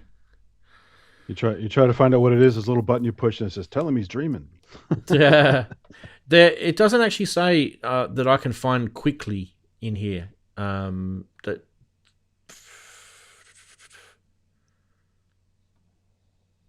Cool. It has to be some sort of ARM processor, surely. Anyway, I am not going to sit here and try and read something on a live stream because it doesn't make for good live streaming. That's it. I was just saying the cost made it sound like something like Arduino because it was pretty cheap. So. Yeah. Look, that's it for Eurorack. Ian, this is just for you because I know this is going to interest you. You probably already know about it. But there is a new firmware. You've probably done it. I've done it too. I've done 3.9. Yeah. Hooray. This is great. This has got some cool stuff in it. Let's watch the video because this guy probably tells it better than I can. Let me get this lined up. Should I make it louder somehow? Do you want me to make it loud just for the video? 23. Am I 23 down? Well, this will be a professional. I'll put it up by volume video. So if it is soft, I'll put it up by 4 dB. Here we go. Hi, and welcome to the MPC Academy. Yeah. And in this video, we'll be taking a look at our latest MPC 3.9 update and the new features available for MPC Standalone and MPC 3 Desktop Beta. So make sure you're updated to the latest MPC 3.9 firmware. MPC 3.9 introduces arranger updates directly on the MPC touchscreen for faster editing and creative flow with your projects. There's also an advanced edit menu in the arranger with the ability to now insert clip rows directly into the arranger, giving you significantly faster song structuring and editing abilities.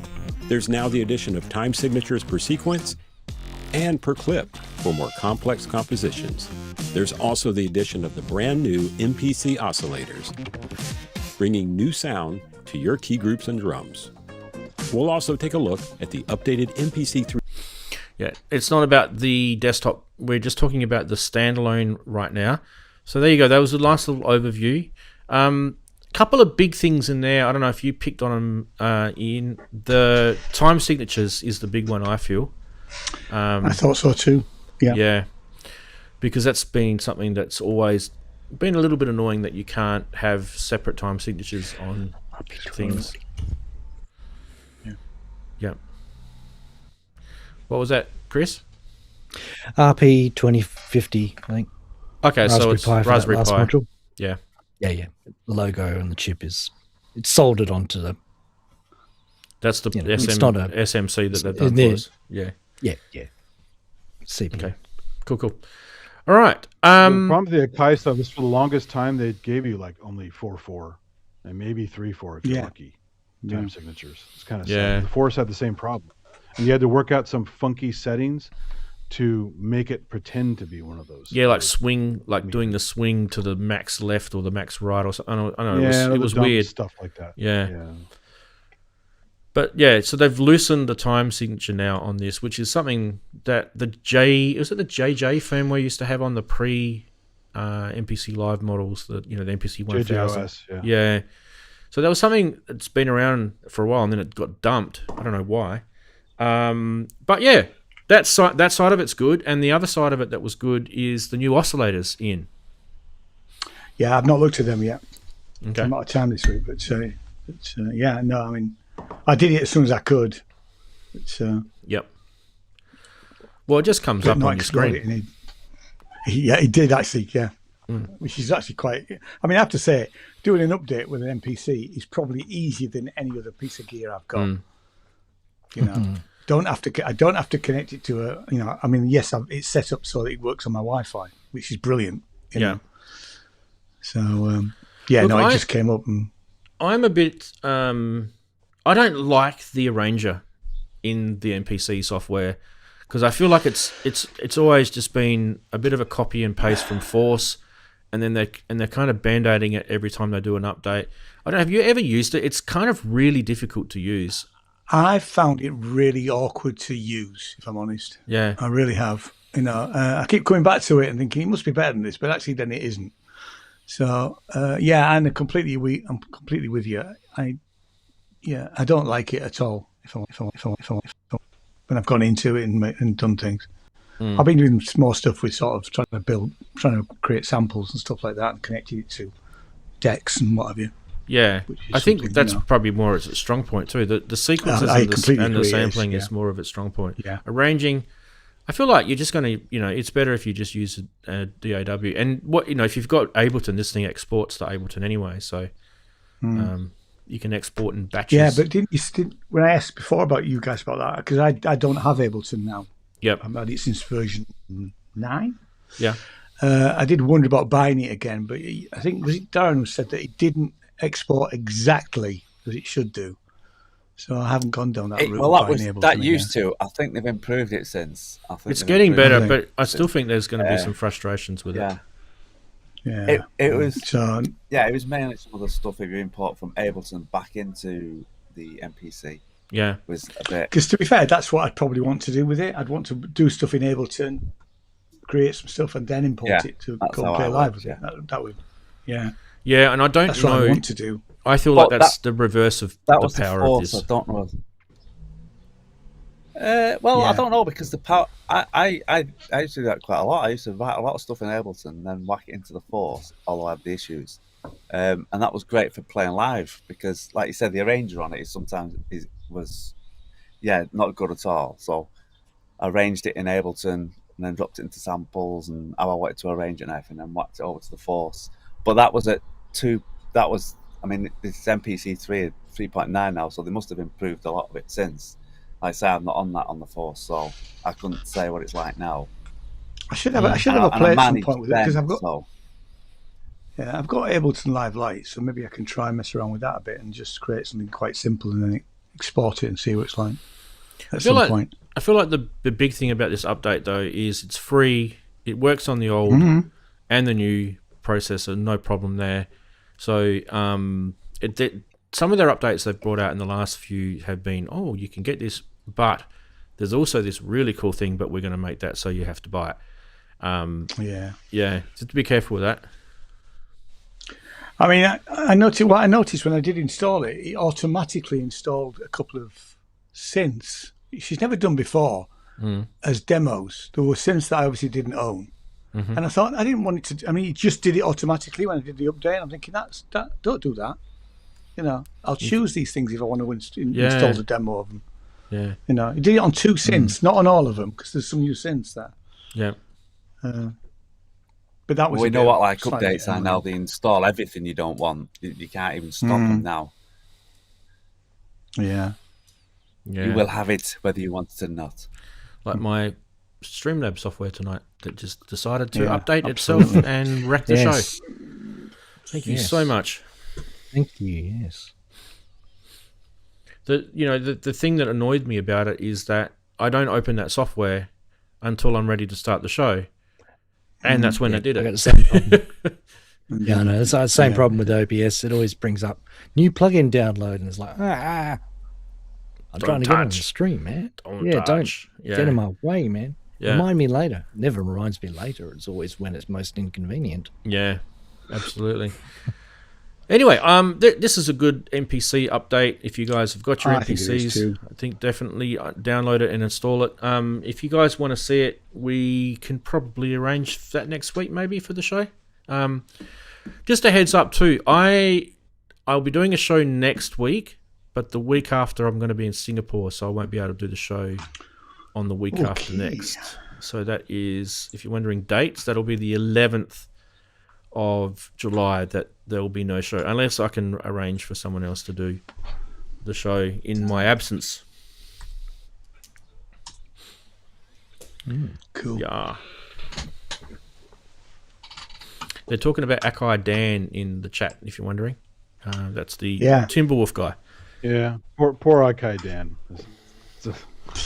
That one video that was a compilation of all of his demos was the funniest thing ever. You want to hear some sounds? I think, didn't he try and... I can't remember. Someone said that he tried to commit suicide over that too. Really? Well, so Inky knew him somehow. She chatted with him a lot or something like that. And she, that's who I heard it from. Because yeah. And so, I mean, it's sad if it went to that, because it was more just being mean with any kind of meme.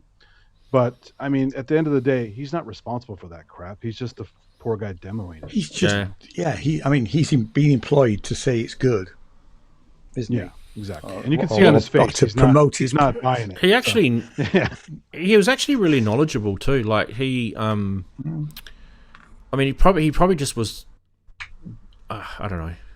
It's just unlucky, I guess, for him to be chosen to do that. And he the great guy stuff himself, on the Gearspace forum. Yeah. He's actually like a really lovely guy. He'll just, if someone asked him to do something, he'd just put his hand up and do it. And he wouldn't really, I just think he probably just put his hand up to do it, and then he probably didn't realize how much this was going to create repercussions for him. It's kind of that situation. But, it's almost like they trod on his generosity, if that makes sense. Yeah. But this is like, don't shoot the messenger thing, right? I mean, he's just the guy. Yeah, absolutely. Yeah.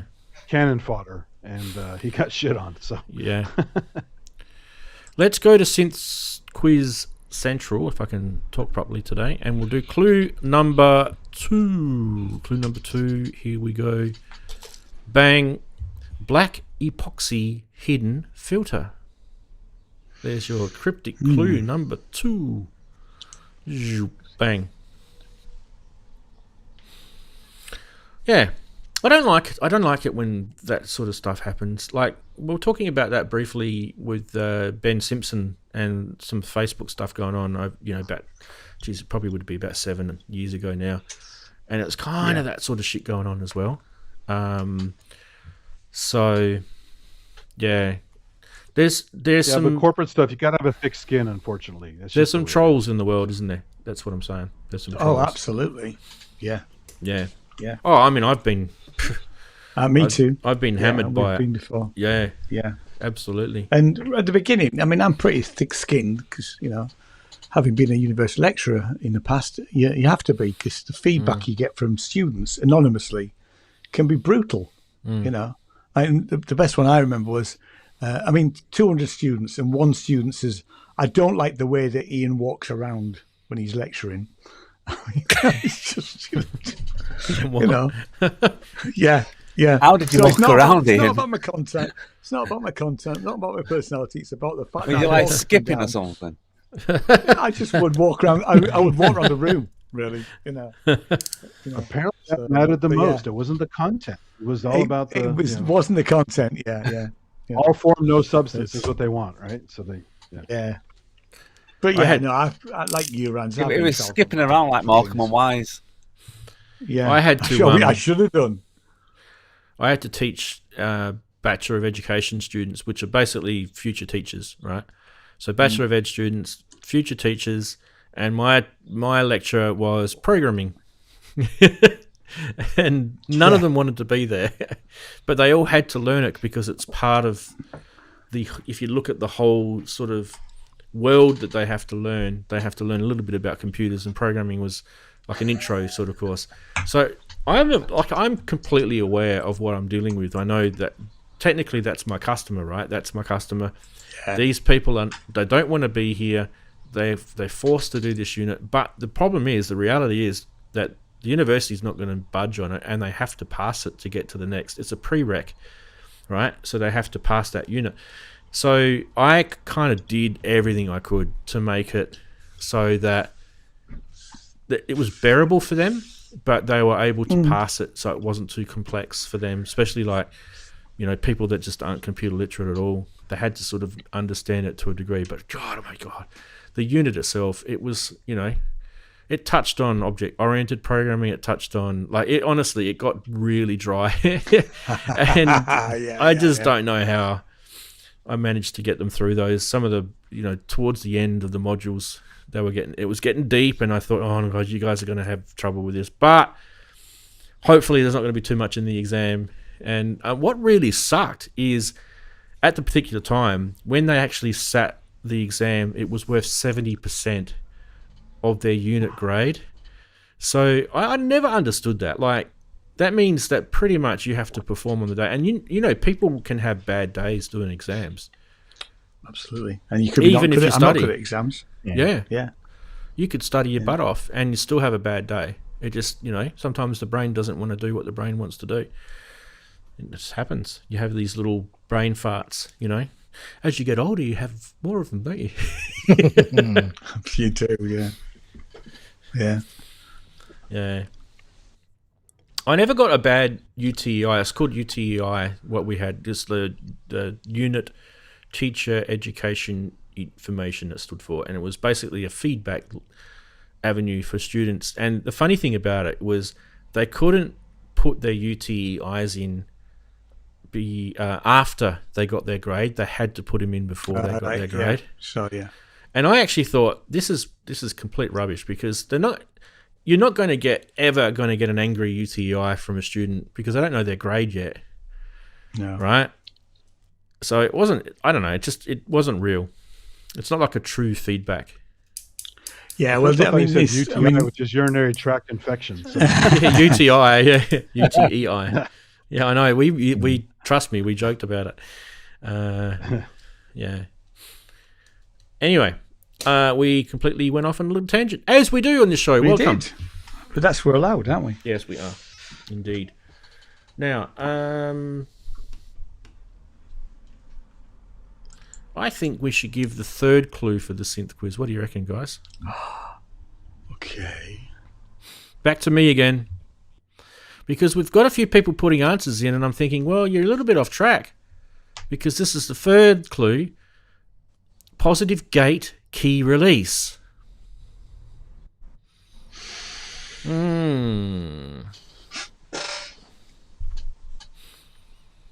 Yes. What does that mean? What does that mean? That might be a dead giveaway. Hey, Chris. Well, that's what you thought. You just put your answer straight in, didn't you? Yeah. Well, give him a sec. I don't see anyone else putting answers in.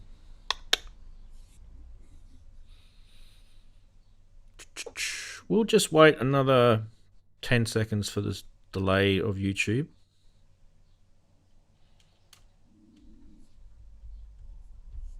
And that should probably be about it. Right, I'm going to stop the quiz because we have a winner.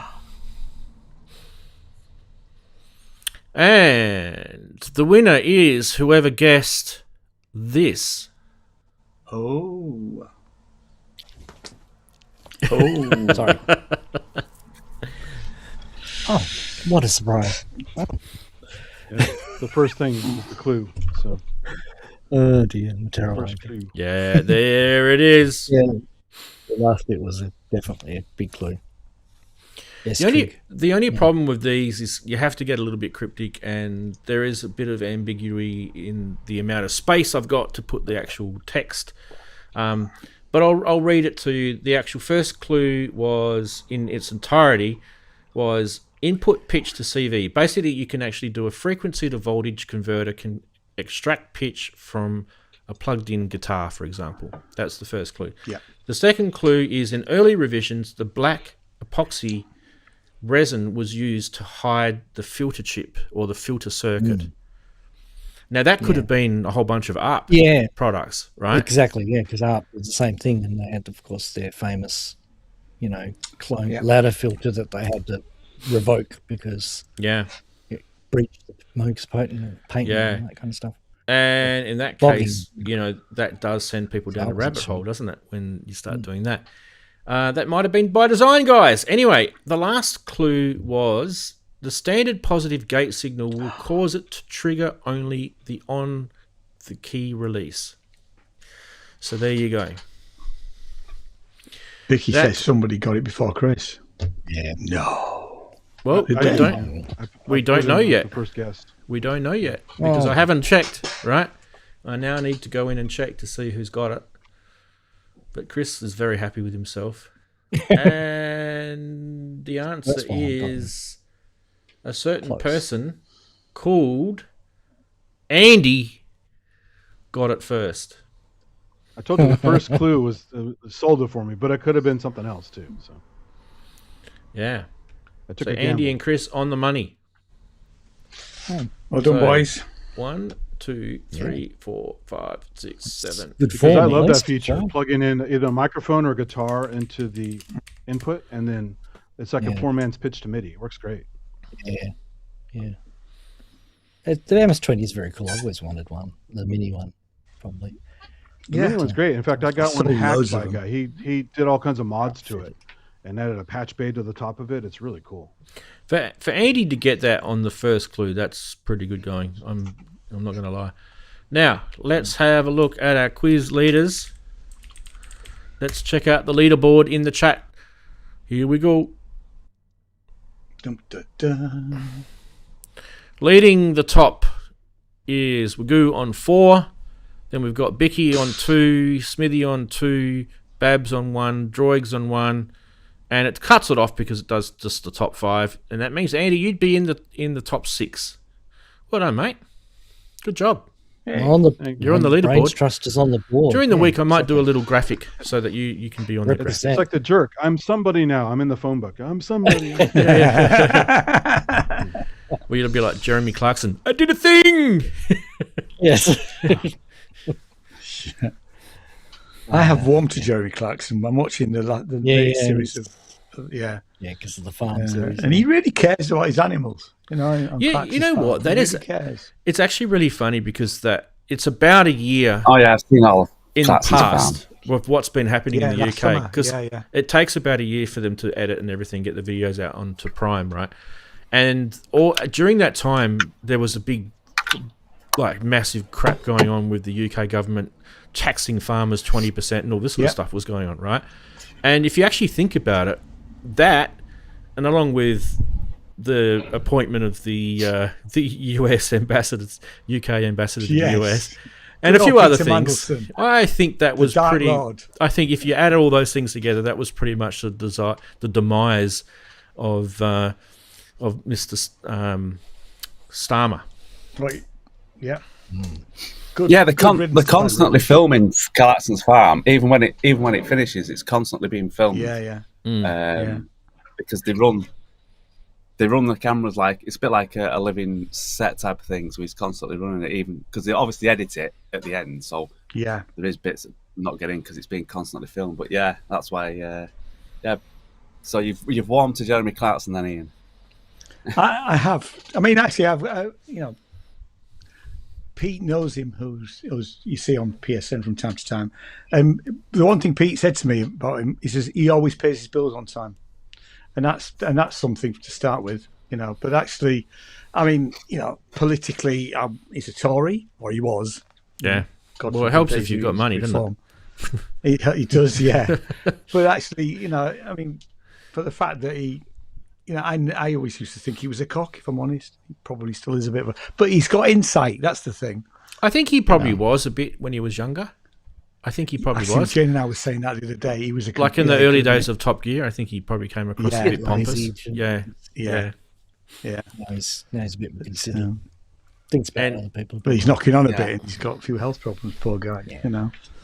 Yeah. Well, he's, what, mid-60s, isn't he? Yeah. Yes. 65. Yeah. Yeah. Well, it does say, actually, I don't know if you've seen the Hall of Fame, but it does say that normal people will be retiring. He says, how can I afford to do this? And he went, Top Gear. Yeah, exactly. Yeah. Exactly. Yeah. Oh, he gets a lot of money from He made his Jeffrey Bezos, doesn't he? Yeah, for the grand. He will do. Yeah. He'll get. I mean, seriously, yeah. It was. They all got given because they were doing that grand tour, weren't they? So they're like, to carry on from the Top Gear type of thing, grand tour. Oh yeah. And when it was coming to the end, they wanted to keep it going, but they didn't want to do any more. But the deal was for the last series of grand tour was that they'd all get their own show to do a deal on their own show. Oh, cool. And Clarkson was mumbling to his the team around him, saying that I'm thinking of doing something about my farm, and they all laughed at him and Amazon said, no, we don't want to do anything on your farm. He went, it'll be boring. And he went, yeah, it will be boring, but it'll be interesting. And they said, well, we'll give it a go then. Because Hammond went off and did his thing, and May went and did his thing, and it was sort of, they were okay. But Clarkson's farm just went, boom. Yeah, well, that. Yes. Richard Hammond is more about just doing cars up, which is, Yeah, he still likes his I've cars. never seen that. Yeah, and James is kind of all over the shop, wasn't he? He's opened a pub. There wasn't much about that, and then there was a bit about cars. Yeah, he opened his pub. Yeah, he does gin. He does cars. If you watch him on Drive Time. And then he does his touristy things, the tourist videos that he does. Yeah, that's the stuff I have seen. It's been. Yeah, the travel. I've not seen any of that stuff. Everything. Yeah, that's quite good. But Clarkson said that it always works when you get because they've got Caleb, all the cast. G-Dog. He says it always works if you get people. Yeah, G-Dog. It always works if you get people who are not interested in the cameras, who have no ego, who are not interested in the cameras. He says then your show's going to work. No self-consciousness. Yeah. So yeah, cool. Natural. Anyway, I'm glad you bought him to him. Yeah, he has. No, I have. Yes, I always kind of considered him a lovable rat bag.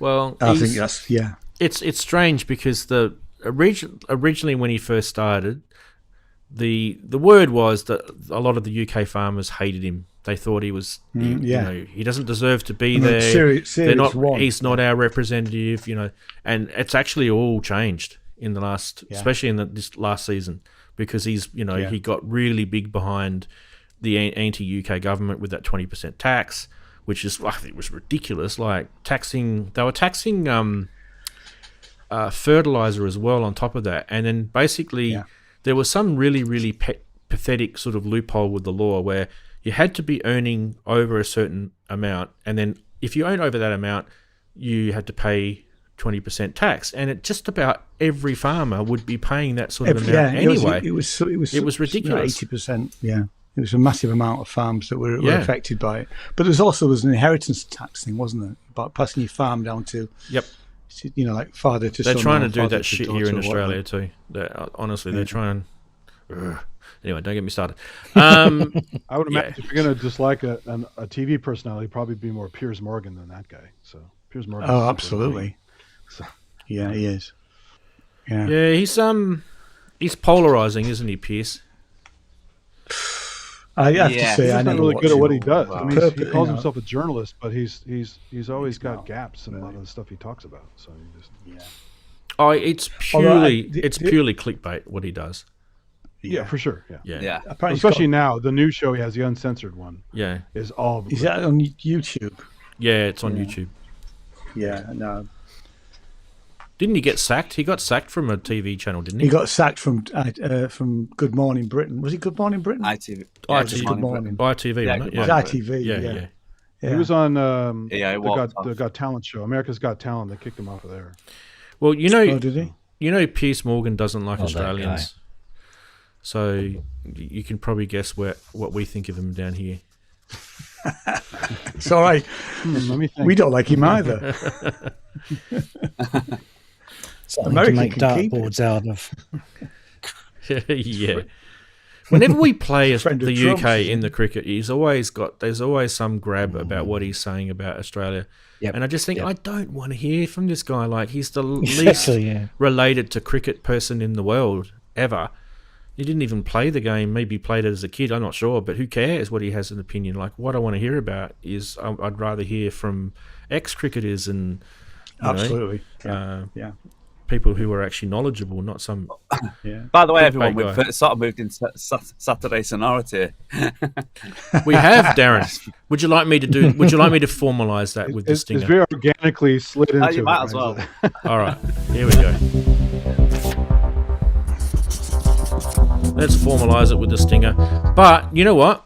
I actually probably shouldn't be doing that, Darren. You actually tricked me this time, didn't you? You did. Yeah. You did. Well, you should Another have segment. faded into it. You have did. Two faded- segments. You faded did. into it. Because this is what we should be doing. Well, it could fall into the Saturday sonority. Yeah. I'll just play all the stingers, shall I? Yeah, dude. Saturday stingers. So, on this day, 1778, let's start with some history as normal. The Liberty Bell was back in Philadelphia after being hidden in Allenstown in Pennsylvania because us British, us nasty British who occupied the city, they thought that we would actually melt the bell down for ammunition. They were probably right, to be fair. So Patriot Thought officers you guys were lost secretly their moved back then.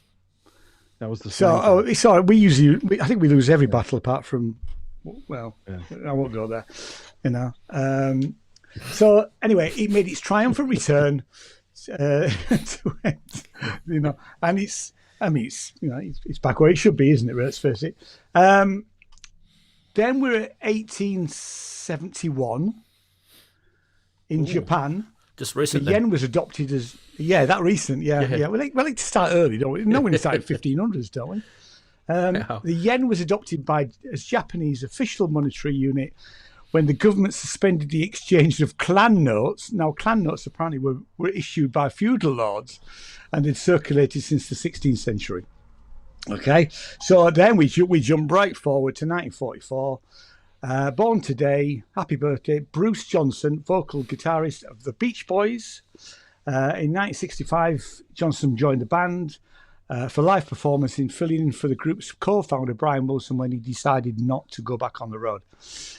He wrote the number one hit for Barry Manilow, I Write the Song.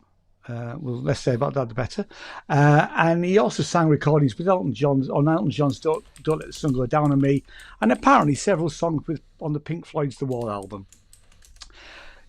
A few years later, 1949, Captain, I've never seen this show and I need to see it. It's just by the name alone.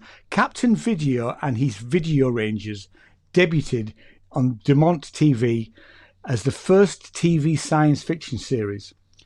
Set in the Earth's distant future, probably about now, it tracked the adventures of a group of fighters for truth and justice and probably the American way, although it doesn't say that, but known as the Video Rangers. And they were led by the brilliant Captain Video. So we need to find, I'm sure it's probably on YouTube. I just need to look it up, really. 1951, happy birthday. Sadly, he's no longer with us, but English drummer Gilson-Lavis, who was mainly known for work with Squeeze, but he also worked with Chuck Berry. He was in the Jules Holland Band for quite a number of years. Jerry Lee Lewis, Dolly Parton, people like that. Apparently, he worked as a bricklayer, and he noticed an advertisement in Melody Maker for Squeeze when he joined them in the 70s. He also was a portrait artist, and he specialised in black and white acrylic portraits and painted numerous fellow musicians, including Eric Clapton, Amy Winehouse, Paul McCartney, and the Rolling Stones. His work has been displayed as an artist in exhibitions in London and New York. He sadly died at home in Pinchbeck, Lincolnshire, on the 5th of November last year, 2025, at the age of 74.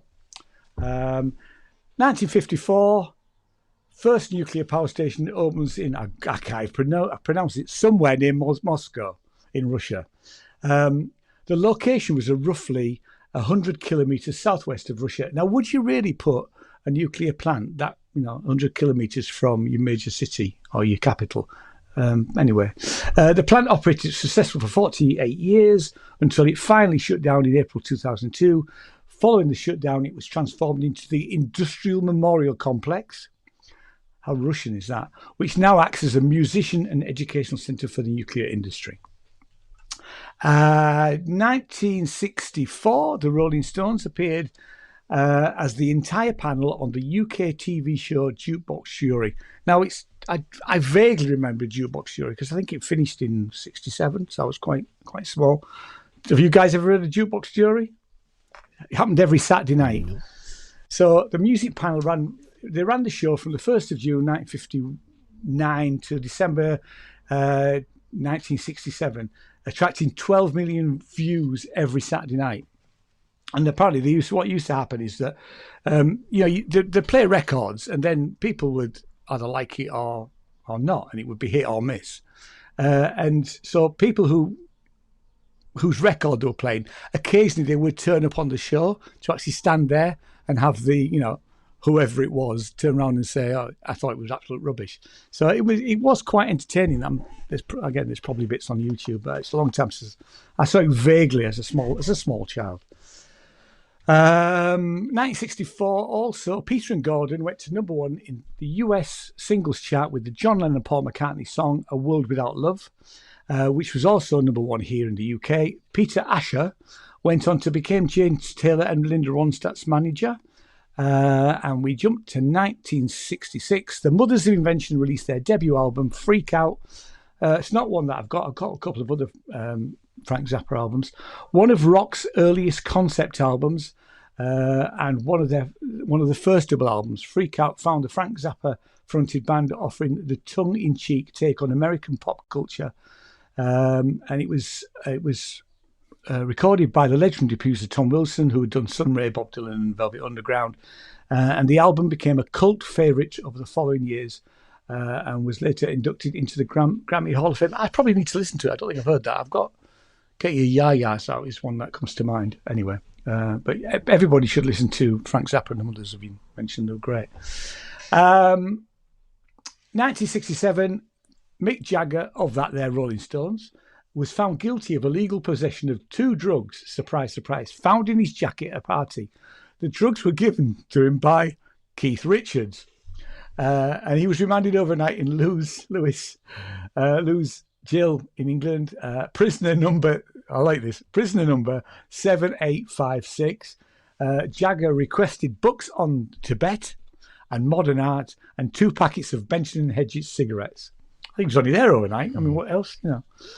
Anyway, in 1968, Elvis Presley filmed his iconic comeback special for NBC TV. After a 7-year hiatus from live performing. Initially conceived as a Christmas concert, the show focused instead on shifting to help the King appeal to a younger, hipper audience. Presley, who has spent much of his decade focused on his film career, felt that he needed to reinvigorate his musical presence, which obviously he did need to do at that time.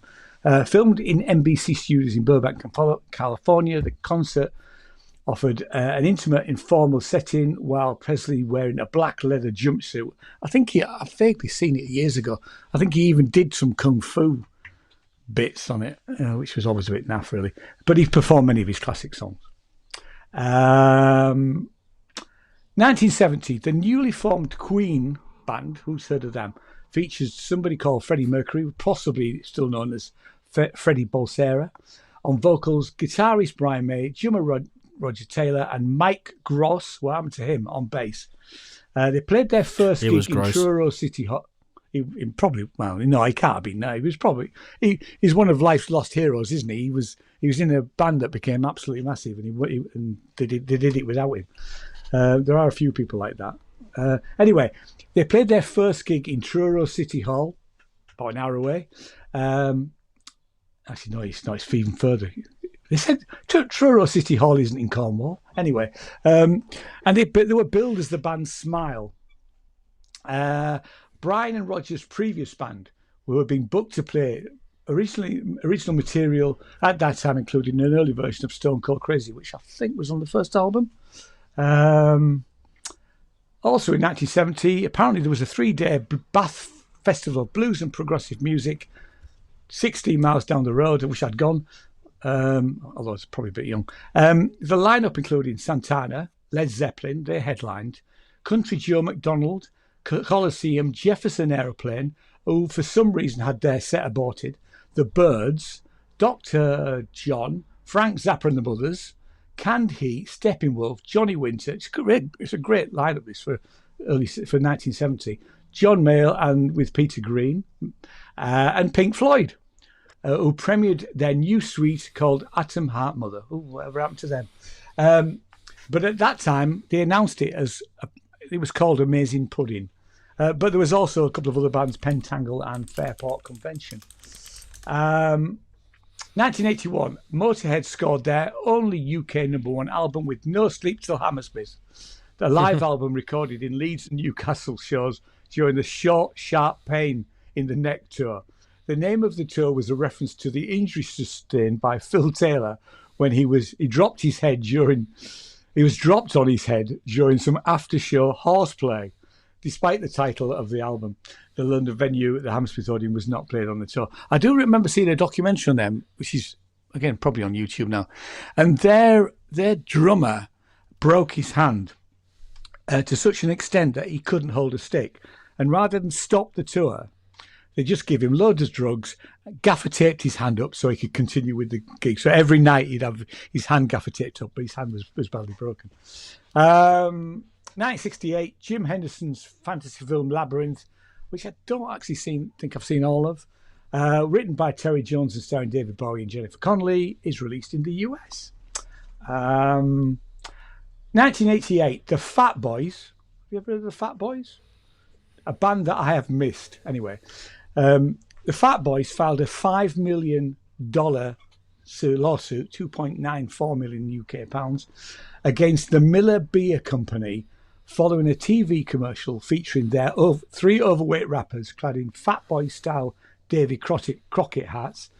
And after a multi-year legal battle, the group ultimately succeeded in winning the settlement and ruling. They don't say how much they won, but they fought their corner really there. They were a thing for a couple of years, but not much. So well, they were obviously bigger over in the States than they were over here. So 1994. Aerosmith is the first major band to let fans download a full new track for free from the internet. It was the future. The track was an unreleased song called Head First, which is an outtake from their Get a Grip album, which I have got and is really good.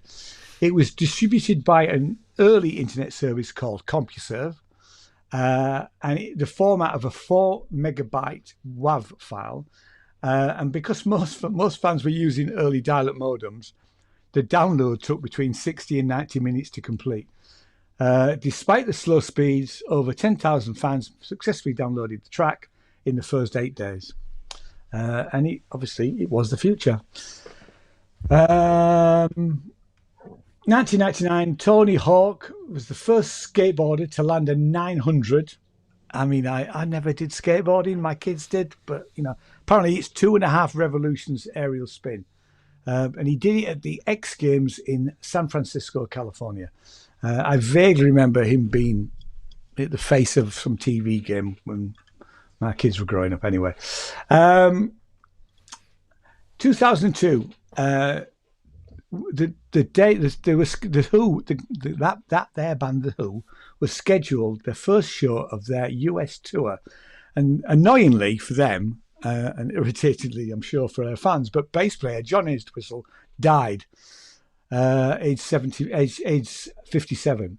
He died in his hotel room at the Hard Rock Hotel and Casino in LA. Entwistle had gone to bed that night with a stripper. She'd woken up at 10 a.m. to find Entwistle cold and unresponsive. The Las Vegas medical examiner determined that Entwistle's death was due to a heart attack induced by an undetermined amount of cocaine. So anyway, 2003, some rapper called Mystical. I've never heard of him actually, but anyway, he pleaded guilty to charges that he forced his hair. Mystical. Oh, it's just how they've spelt it then. Right, thank you. So Mystical. He pleaded guilty to charges that he forced his hairstylist to perform sex acts on him and 2 bodyguards. His real name, Michael Tyler, okay, Mike, had been charged with aggravated rape. Okay. He agreed a plea deal and he was sentenced to, get this, 5 years probation. So he didn't even do any bloody jail time. Hopefully things. He's famous for the "Shake Your Ass" song. Shake your ass. Shake.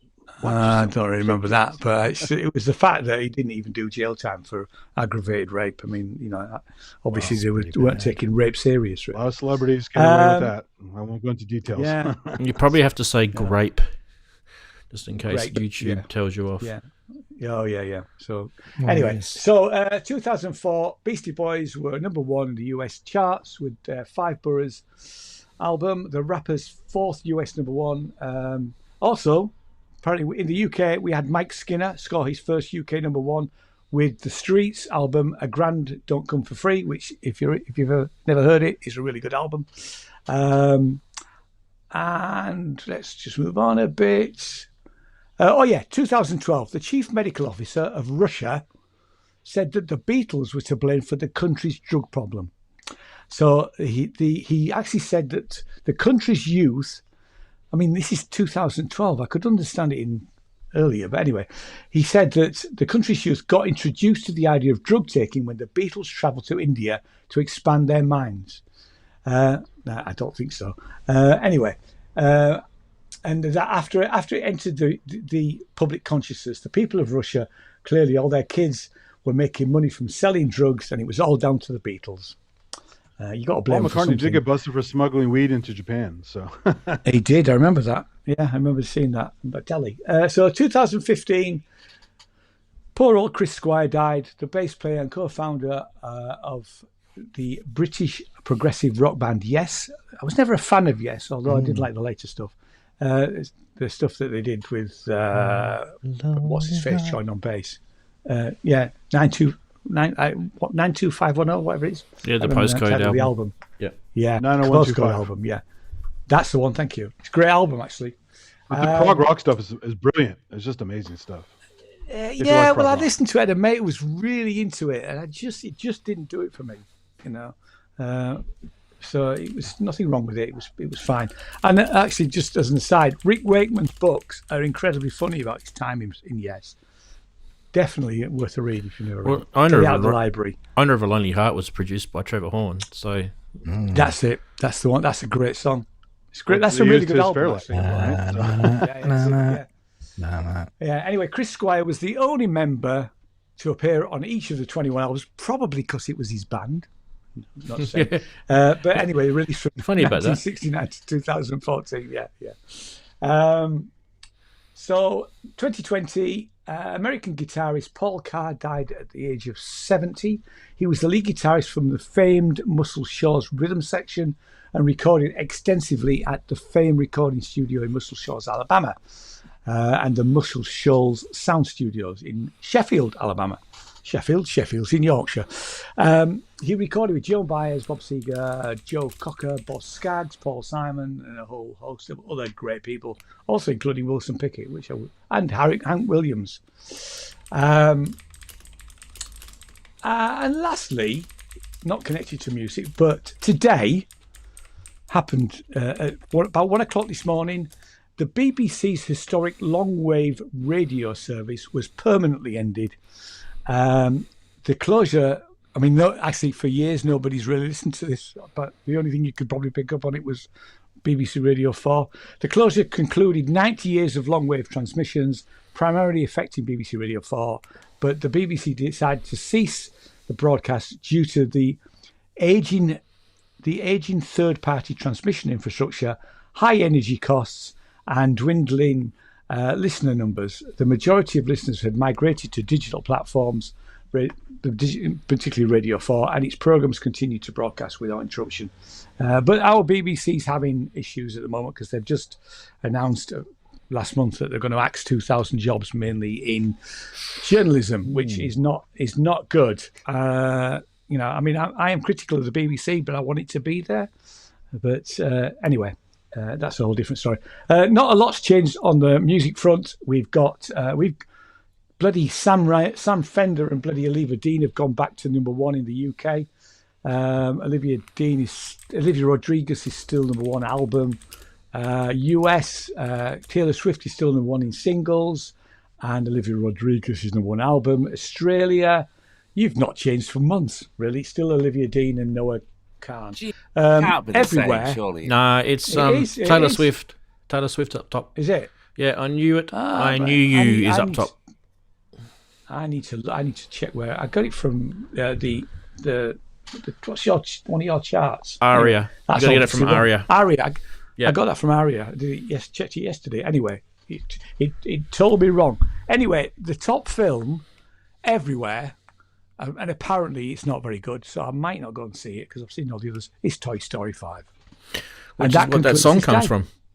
Oh, no. It is, yeah. That song's really good. It is a good song.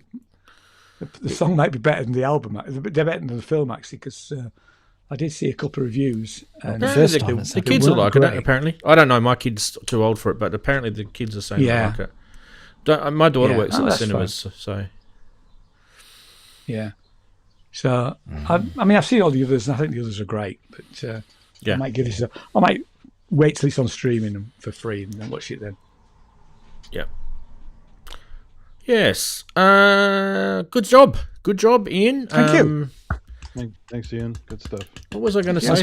Something about the psychedelic breakfast from the Pink Floyd album. You mentioned Adam Hart Mother. Yeah. I don't know that album very well at all. I did own it years ago. I certainly like the latest stuff from Pink Floyd, but so I don't really know it very well, that album, because it's really early, isn't it? Well, it's it's related to what they were doing to their bodies at that time of their lives. Yeah. So, Alan's psychedelic breakfast. That's it. Yeah. It's kind of a bizarre song. I was always surprised at how many Pink Floyd albums I have. Because I would always, if you'd have asked me years ago, I'd have said I never really liked prog rock. I didn't like Yes. Wasn't that into Genesis until a girlfriend bought me Abacab. Wasn't Lamb Lies Down. No, it was way before that. I never liked Abacab. I'd lost interest by then. It grew on me. I didn't like it at first. It grew on me. Home by the Sea. Oh, it's a great song. Yeah, once Gabriel had gone, they were dead to me. Oh, okay. By the way, I like. I could go. I get it. The Sydney no, because Nicole Kidman always goes nar. Oh yeah, me in the chat, yeah. No, because we were talking about Yes, right? And then Steve goes, this is in case you haven't seen chat, and then Steve said in chat something about Russia then blamed Yes for ruining their Just Say No campaign, which I thought was hilarious. Good on you, Steve. That's brilliant, Steve. Yeah. Can I thank Steve? Because Steve, bless him, and I do look at it, Steve, and I do incorporate bits of it. But every week he sends me a document with what's happening on today. Like I say, I don't use everything that Steve gives me, but I always check it. I always go and check to see whether I've put some stuff in there. So thanks, Steve. Oh, Wagoo's making me hungry. That looks good. I'm going to have that tomorrow morning. Fried potatoes. Oh, it's a heart attack. I don't know about fried potatoes. You could have hash browns, I guess. Hash browns. Same thing. Fried Mars bars. Brekkie. Yeah. I love the mushies. Got to have the mushies. Bit of grilled tomato. Grilled tomato's good as well. 2 sausages. Yep. Got to have a couple of sausages. The eggs. Yeah. So the eggs part of it. At the moment I'm kind of I'm venturing away from the fried eggs and venturing back to the scrambled eggs. Scrambled. Yeah, because I think Andy's been like in my ear about the smashed avo quite a bit lately. Just because I found that restaurant that had it. It's an Australian guy. No, but you know what I really like? I was in Jamaica. They have there's this fruit, a tree they're called Akai, and it's this fruit. Then you have to prepare it a certain way because it's toxic. But if you prepare it and cook it and leach it, and you scramble it, it makes this wonderful scrambled egg replacement. It's plant-based. It's part of the Jamaican breakfast, they call it. And man, is that good. Okay. And if they wanted to knock someone off, they just go, "Oh, oops, sorry, we didn't prepare it properly." Don't prepare it. Right, yeah. You gotta trust your blowerfish. It's not that bad, but it'll make you feel horrible. Like, so in Jamaica they have the fruit, and in Australia they have pig farms. Yes. Anyway, so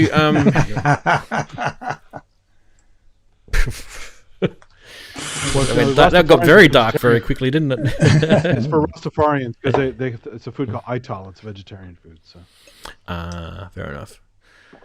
Well, guys, I think we are good to go. There is a no price watch this week. I didn't have time to do it. And I need to get going early because we've got an early start tomorrow. I had an early start today, so I've actually been up since about 5:30 this morning, and tomorrow I got to get up again, same sort of time. So it's what happens when you've got sport and you sit there, or not sit there, you stand there at this time of the year in Australia. It's absolutely pelting down with rain, watching your kid play wet sport. Fields, mud. Yeah. well, they had that game that got called. Remember that? There was heavy rain. They had to shut it down and sponge the field off. And the World Cup. Yeah, it was off. a France game. Jeez. Yeah, they had to use this giant squeegee. The players might be asking for a sponge. It was puddling. Yes. It was AstroTurf. Whereas like American football, they play in snow and rain and whatever. They don't give a shit. What is rain? Yeah, exactly. What's rain? We could do with a bit of rain. We get a few weeks of it a year here. Well, you guys get flash floods too. It's scary, right? You get the like in the outback and stuff. They get those horrible flash floods. Not so bad here where we live. It's because we've got sand. We've got a sand and soil here. But yeah, New South Wales, where it's clay, where there's a lot of clay, you get the flash floods because it's got nowhere to go. Can't go down. Has to go wherever gravity takes it. Yeah. Yeah. And then it just stops usually. Yeah, I actually used to live on the east coast around where all the rivers were, so in New South Wales. And luckily, I don't know, I've probably told, Darren will probably remember this. I've told this story before on the show.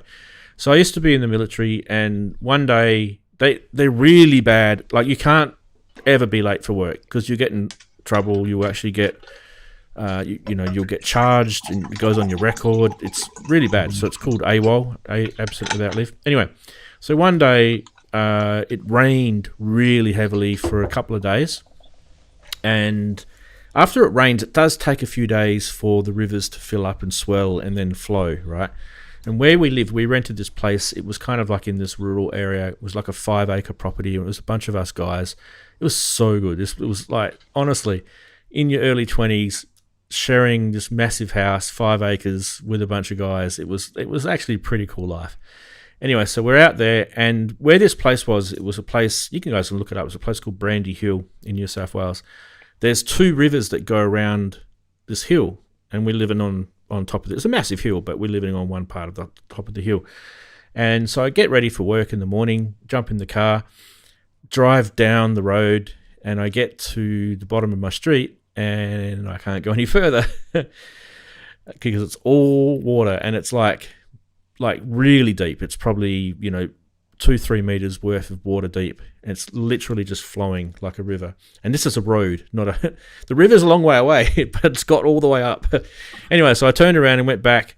The phone was still working, so that was okay. I rang up the boss at work, and I said, Stewie. He goes, "Where are you?" And I'm like, I'm at home. He goes, "Yeah, I know, but why aren't you here?" And I said, "Because I haven't got a fucking boat." And he's like, "What?" And that was my excuse. He loved it. He thought it was the funniest thing ever. Very good. Good comeback. Yeah. He's like, "Well, make sure you have one for next time." Yeah. Put one on your roof, right? Send one of the choppers out and pick me up.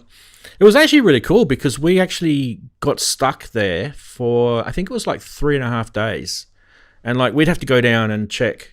Like it was about a 3-minute drive back to the where it was flooding back to our house. We had to go down, up and down, up and up, and we checked every day, a couple of times a day, because we were running out of food in the house. It was really bad timing. It was probably like right at the time when you need to go to the grocery store. Anyway, so we got down there, and about the 3.5 days, it was kind of like halfway through the day, and I drove down there, and I had this really pissy little Mitsubishi, tiny little, turbo Japanese car, and it didn't have any ground clearance, so there's no way I'm going to risk driving through water. I got down there, and the water had just disappeared. It was like, it was here this morning. Where's it gone? It was like magic. And I turned around, I drove back, and I told my mates, guys, it's like we can drive again. And they're all getting excited. So I said, but maybe we probably shouldn't take my car. Maybe we should take one of the 4-wheel drives. So we took one of the 4-wheel drives. This guy, one of the guys I lived with, he had a Nissan Patrol, big, sort of jacked up. He lifted it and everything. So we thought that would be the safe thing to do. Well, we were a bit premature about leaving. We got down to the bottom, and there was a bridge, which was like the old-fashioned wooden bridges that have got the flood measurement thing in the water, where you couldn't see the flood thing. The flood measurement thing was under. Wow. So he decided that he was like, stuff it, we're going to go across, we're running out of food. So he drove across this wooden bridge, and the bridge itself was underwater. We just had this theory that it wasn't that far under. It's freaking full drive. He just says, stuff it, we're going to go fast, we'll aquaplane across it. Oh no. This Nissan Patrol was like fishtailing across this bridge. Yeah, boating. Yeah. We got across. We had a back road in Costa Rica we had to take. We drove across, it was like down through small rivers and across, I think it was like 20 bridges without rails. And as I drove across, you're like sliding, and it's like, it was very, very dangerous. We could at any time fallen off and, drowned in the vehicle and all that kind of stuff. So I know what you're talking about. It's very scary. But even if you have a big vehicle with a snorkel, you generally don't want to drive through a river. So. Yeah, you got to. Well, this is what he was saying. You got to create a bow wave at the front of the car, so the water keeps sort of falling out the front of it. He had a snorkel. But if there's enough water in general, the weight and the current will just push you right down. It's just people underestimate the power of water. It's really powerful shit. We were eating baked beans and like eggs and stuff for I think about a day, and we were getting so like sick of the food. And like I said, we're running out of food. There was no milk. It was we got into town and we had such a massive pig out session. We went to we were just eating everything. I think we ate the whole town.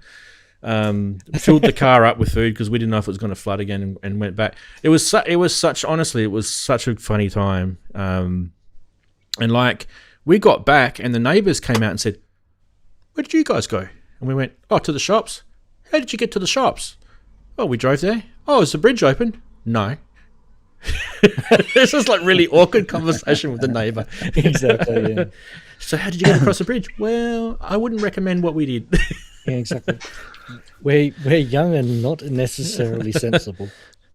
There might have been a bit of a dent in the back of the Nissan Patrol as it kind of swung its ass out to the side of the bridge as we got across. Yeah.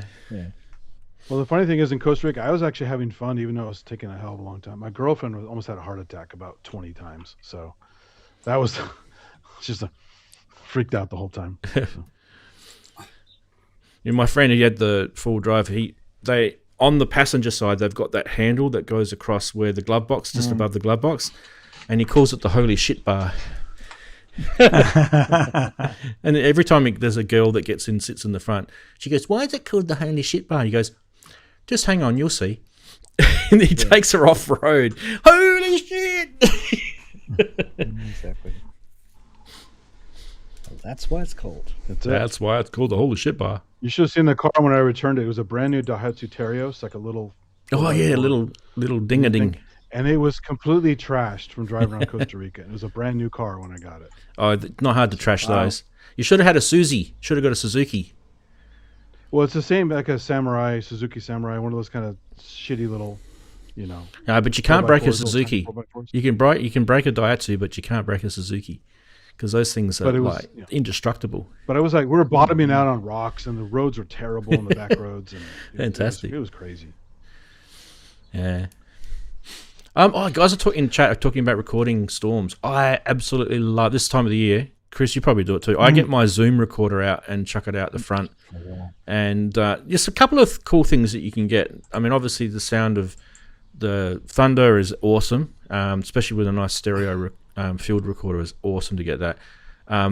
Be careful though, because you go out there and you just go, okay, I'll just set it out there and forget and record.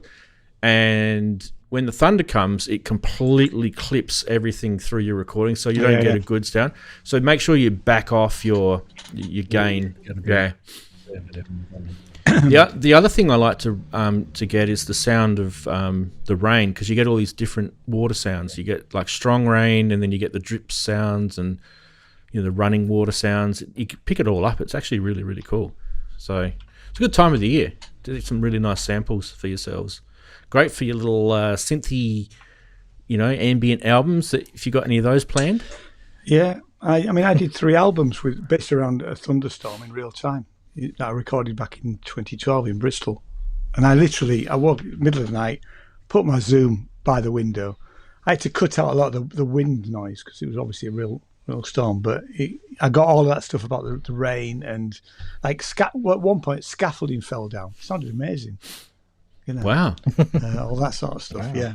So it's all recorded in real time. Turned out to be 3 albums. I was thinking about what Wagoo said. It's not a big deal with the clipping on the 32-bit recorders. Is there actually can it still clip? Is there can it just go bizarre? Or has it just got this unlimited headroom on it? I've always automatic gain as well, so it'll dynamically, So it's like a normalization thing, is it? I think so. I mean, just the automatic gain of the thing. It will drop the levels. Okay. So, yeah. Yeah, I probably should update my Zoom recorder, because mine suffers from the sticky rubberized paint. I've got the H2, is it? Which is the old one. Oh, yours is the smooth plastic one. Yeah. Yeah. And that's fine. Yeah. But I did buy the H4E not that long ago, but I've not used it. I've used it more as an audio interface, because it works great as an audio interface. Haven't got any batteries still left in it, have you? No, I'd always take the batteries out. Oh, I've got the same as Ramsey. That big octopus-looking thing. That thing's weird. I've got the same as Ramsey's, but mine's not because the later versions they switched to the smooth plastic rather than that sort of rubbery. Yeah, I got the H6 sticky stuff. Yeah. Yeah, I got the H6, but it's not a rubbery one; it's a plastic. I've cured the stickiness with my little talcum powder fix. Yeah, that works great, doesn't it? The talcum powder makes it look crap, but it I had so many people tell me off for that video, but I then had probably more people say to me that was actually really, really clever. And I said, just make sure make sure it doesn't get into your circuits and stuff. But yeah, exactly. And then you also won't shape, so it's good. Yeah. Yeah. It's just chemistry. It's just chemistry. I thought I bought the H4E to replace my H2, but my H2 records. It's not quadraphonics, but it will record both mics at the same time. Oh, okay. Which the H4E won't do. So I've kept it because I'll use it for that. I mean, I did some ambisonics recordings back when I was at university. Like recording caves and stuff like that. It was great for that. Mm. But the H2 is. I got some. You get a couple of different connections, don't you, Darren? The mic, couple of different mic connections, and it's quite cool. For the H series, yeah. Yeah. I've got. I don't know if I can for mine. I don't know if they're still doing now. They get a boom mic. What was the other ones? You get a boom mic. It's a sort of like shotgun mic, wasn't it? It's like that. It's like a little cross. Yeah, that's the thing you get. Then you get what's the dome one? The dome one. Mic. Yep. So for I can't remember what else. So for the thunderstorms, I use the cross one for the thunderstorms. Yeah, that one, this one, you can't change it. You can't change. Yeah, that's it. That's it. Yeah, these are fixed on these ones. This is the economy version, H4 Essential. But I bought a little case for it and everything. It's great, and it's dead cat. They're like semi-directional, those little mics. Yeah. Yeah. But I tell you, it's just getting the right muffler work for really the top good of it, basically. Yeah, it does work really good as an audio interface. It's like a portable audio interface, which is what. Well, all the and the batteries last. All the new ones would have that 32-bit stuff in them, surely. Yeah, maybe not the bottom of the range. Yeah. I don't know. I probably need to update mine. I used to. The reason why I bought the H6 is I used to use it to do my early day videos for my YouTube channel because I don't know. I just didn't have a decent mic. I tried a few different lapels out. I just lapels never did it for me. They used to always sound really.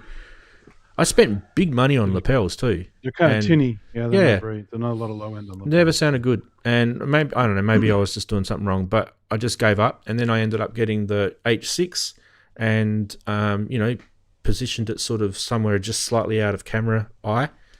And I always had pretty decent sounding audio from my voice. And then when you edit the video, you just have to do that syncing thing with the clap. That's all I had to do. Yeah. I bought some DJI mics recently. I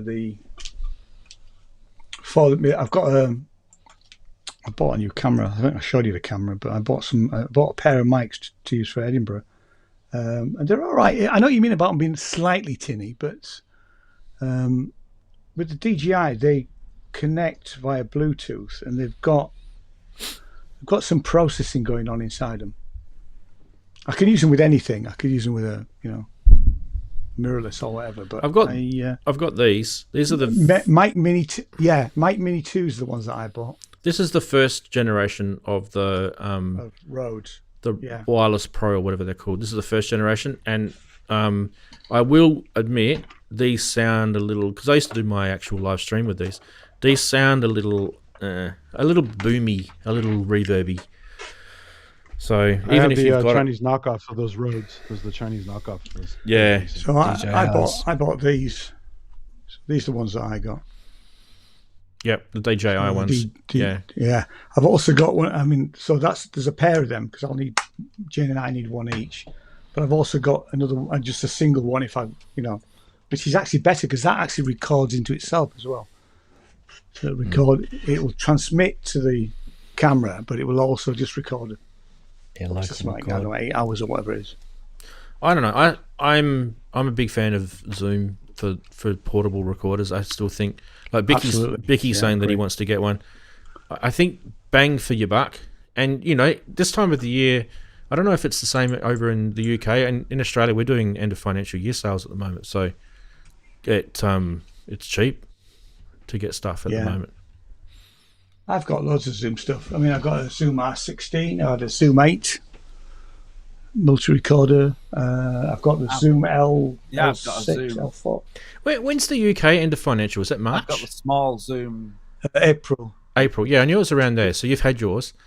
So the next time you guys get the big sales is around the Black Friday sales, right? November. Yeah. I've got the small audio interface Zoom. I can't remember whether it's a 4 or is it 2. A little tiny one, little blue tiny. Oh yeah. Is that any good? Yeah, I use that for live because it just doesn't take up much case space. Taking a Scarlett 2.2 or something. Yeah. And it's battery powered. You can put a 9-volt battery in it. So. I mean, that's what I'm using for live, but everybody knows that. They're so good. Ian, they are so good. Yeah, I love it. It's brilliant. That's got 32-bit on it. It has. Like a recording. I think it's only on channel 1 and 2 though. If I'm yeah, on the mic channels. Not on all of them. Yeah. Because they've got the special Zoom preamps on them. That's why. Yeah. So it's all part of that circuit. And I've never used it for mics. No, I'm lying to you. I've used it once for mics. I was recording with Louisiana. We did a live recording. To be fair though, you probably should be getting it on all the channels, shouldn't you? I feel you should, yeah. Yeah. I think you might. The bigger version might have it on all channels. Right. I'm Okay. not sure. Yeah. Yeah. Cameras? You can ask me. I mean, I work in the photography industry. What do you want to know? Video cameras or just still cameras? I mean, most still cameras these days can be used as video cameras. Like the camera that I use here for my facing camera is actually a Sony Alpha. I love the Sony Alpha series make really, really good cameras. And the wife, she uses Canon. She uses the mirrorless Canon digital cameras. I've got a Canon M50, which I have to say, it's a camera. It's okay. It's the early one, not the Mark II. Annoyingly, it will only record for about half an hour and shut down. Yeah, that's normal for it though. Yeah, I know it is. It's just it is irritating. Yeah, but that's I mean that's getting on a bit, that one, but it is getting on. The newer ones don't have that problem. Yeah, I'd heard that the Mark II doesn't have it. I bought a Canon Z6 II from my astronomy and micro streams. It was a $3,000 camera body, but the picture quality is amazing. Yeah. And the low light level performance and everything is unbelievable. So the ISO on the Canons, they go so low. Yeah. So that's what I'm using all the time now. DJI Pocket 3. Those are cool. Osmo Pocket 3. It's great, absolutely great. I mean, I've got a rather old. I've always got my phone as a second camera if I need it. But we've got a GoPro somewhere, GoPro 7. So, but for me, I need to something small, really small. There was a time when I used to take the M50 around with it. But that's the plan, is to use that for Edinburgh. Yeah, I got one of those Osmos because you have to live stream with a phone, but sometimes I want to use my phone for something else at the same time, so then I have to switch to some other thing to record with while I'm using my phone for other things. So, I mean, they're really easy to use. They're great fun, really. The way around that 30-minute, there's two ways around it. You can hack the firmware, or you can export the video through the export connections, like the HDMI connection on it. So then what you do is you feed your camera output somewhere else and record that, which is like those 18... they've had external drives for years for that feature. Yeah. You hook an external drive to the thing. Yeah. I think the old Canon M50 didn't. I remember they never did. You couldn't use it with a Mac. You couldn't plug it into a Mac because it was fine on PC, but because the software only ran on the Mac. Yeah. The drivers. I always thought it was rather. It was always sort of slightly irritating. I mean, it lives up here now. I mean, and funny enough, I used it yesterday for the first time in ages, doing an aerial shot, a shot of my desk. But so I don't take it out anymore, and it's fine. It's just quite happy to sit there.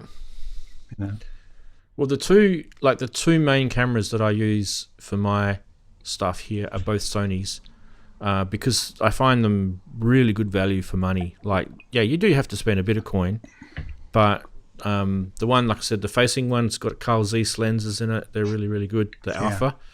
And then I've got an actual camcorder, which I use to do the above shot. And I've done videos on that. It's a 4K camera, so you can get really, really high quality video out of that. And you can record straight into that, but I actually use the HDMI output and I feed it straight into the back of a capture card, which is just like down below here by my desk, my PC. Easiest way to do it. And then you can use switches and you can change cameras and all that sort of stuff. But if you want to get all that sort of fancy bokeh, stuff, you need to get some sort of SLR style camera, like the Sony Alpha or the Canons, and the lenses are the most important part of that. Definitely. Don't skimp on your lenses. I used to test all those cameras when I worked at Apple doing the aperture QA stuff, and the little Sonys are pretty good. They have a lot of features in a little package. Yeah. The reason I never wanted to buy one, I don't want to buy a whole new series of lenses. I already have all this Nikon glass. Yeah.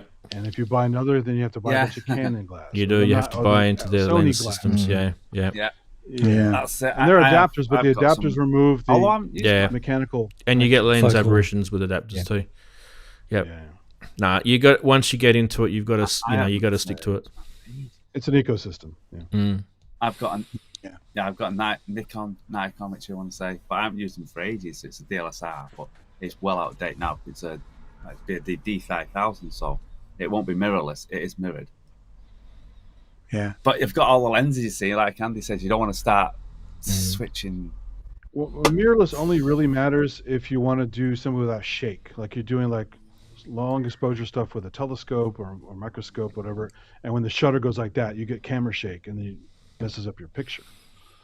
Or if you're doing high speed stuff, so you'll get like photos where you can see half the shutter through your photo.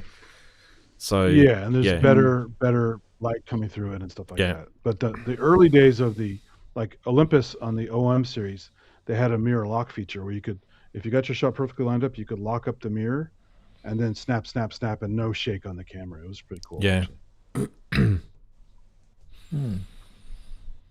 What the hell? How's that person got in Everybody there with just uses a link? the phones now. Exactly. Yeah. Whoa. Left field. A robot. Let's go. Bye-bye. Someone's unleashed AI upon us again. My new Bible study. You have a clear path to delete that right now. Done. Done. And Block it. user in timeout. See you later. Choss off spammer. Yeah. Well, we should probably finish anyway. Remember the Lusty Ladies haven't shown up for a while, and Kent's stream or anyone else. Remember the Lusty Ladies? Remember the Lusty Ladies. Well, the Zoom call, like, we don't even talk about what we were seeing on that. Drunk Zoom calls. Yeah. Oh dear. Kent got one of those. Yeah. Actually made it to the stream too. Yeah. It's pretty funny. Guy got his tackle out, and that was it. And then everyone laughed. Okay, then they made fun of him afterwards. The best part. Don't do that unless you're ready to have ridicule. Yes. See, people like that, they probably enjoy the laughing anyway. I think even Inky was in that one, and she was laughing at the guy, and it was great. It was I wasn't there. Yeah. it was good times. Yeah. All right, people, I am going to scoot. That is it for this week. Like I said, the show will be on next week, but the week after, no, unless we can organise something else. Cool. All right. See you all next week, boys. See you all next week. Enjoy. Yes. Press record. Thanks, everybody. Bye, everybody. Bye, everyone. Now, how do I get rid of this show today? Oh, I've got to do it that. Yeah. Off button.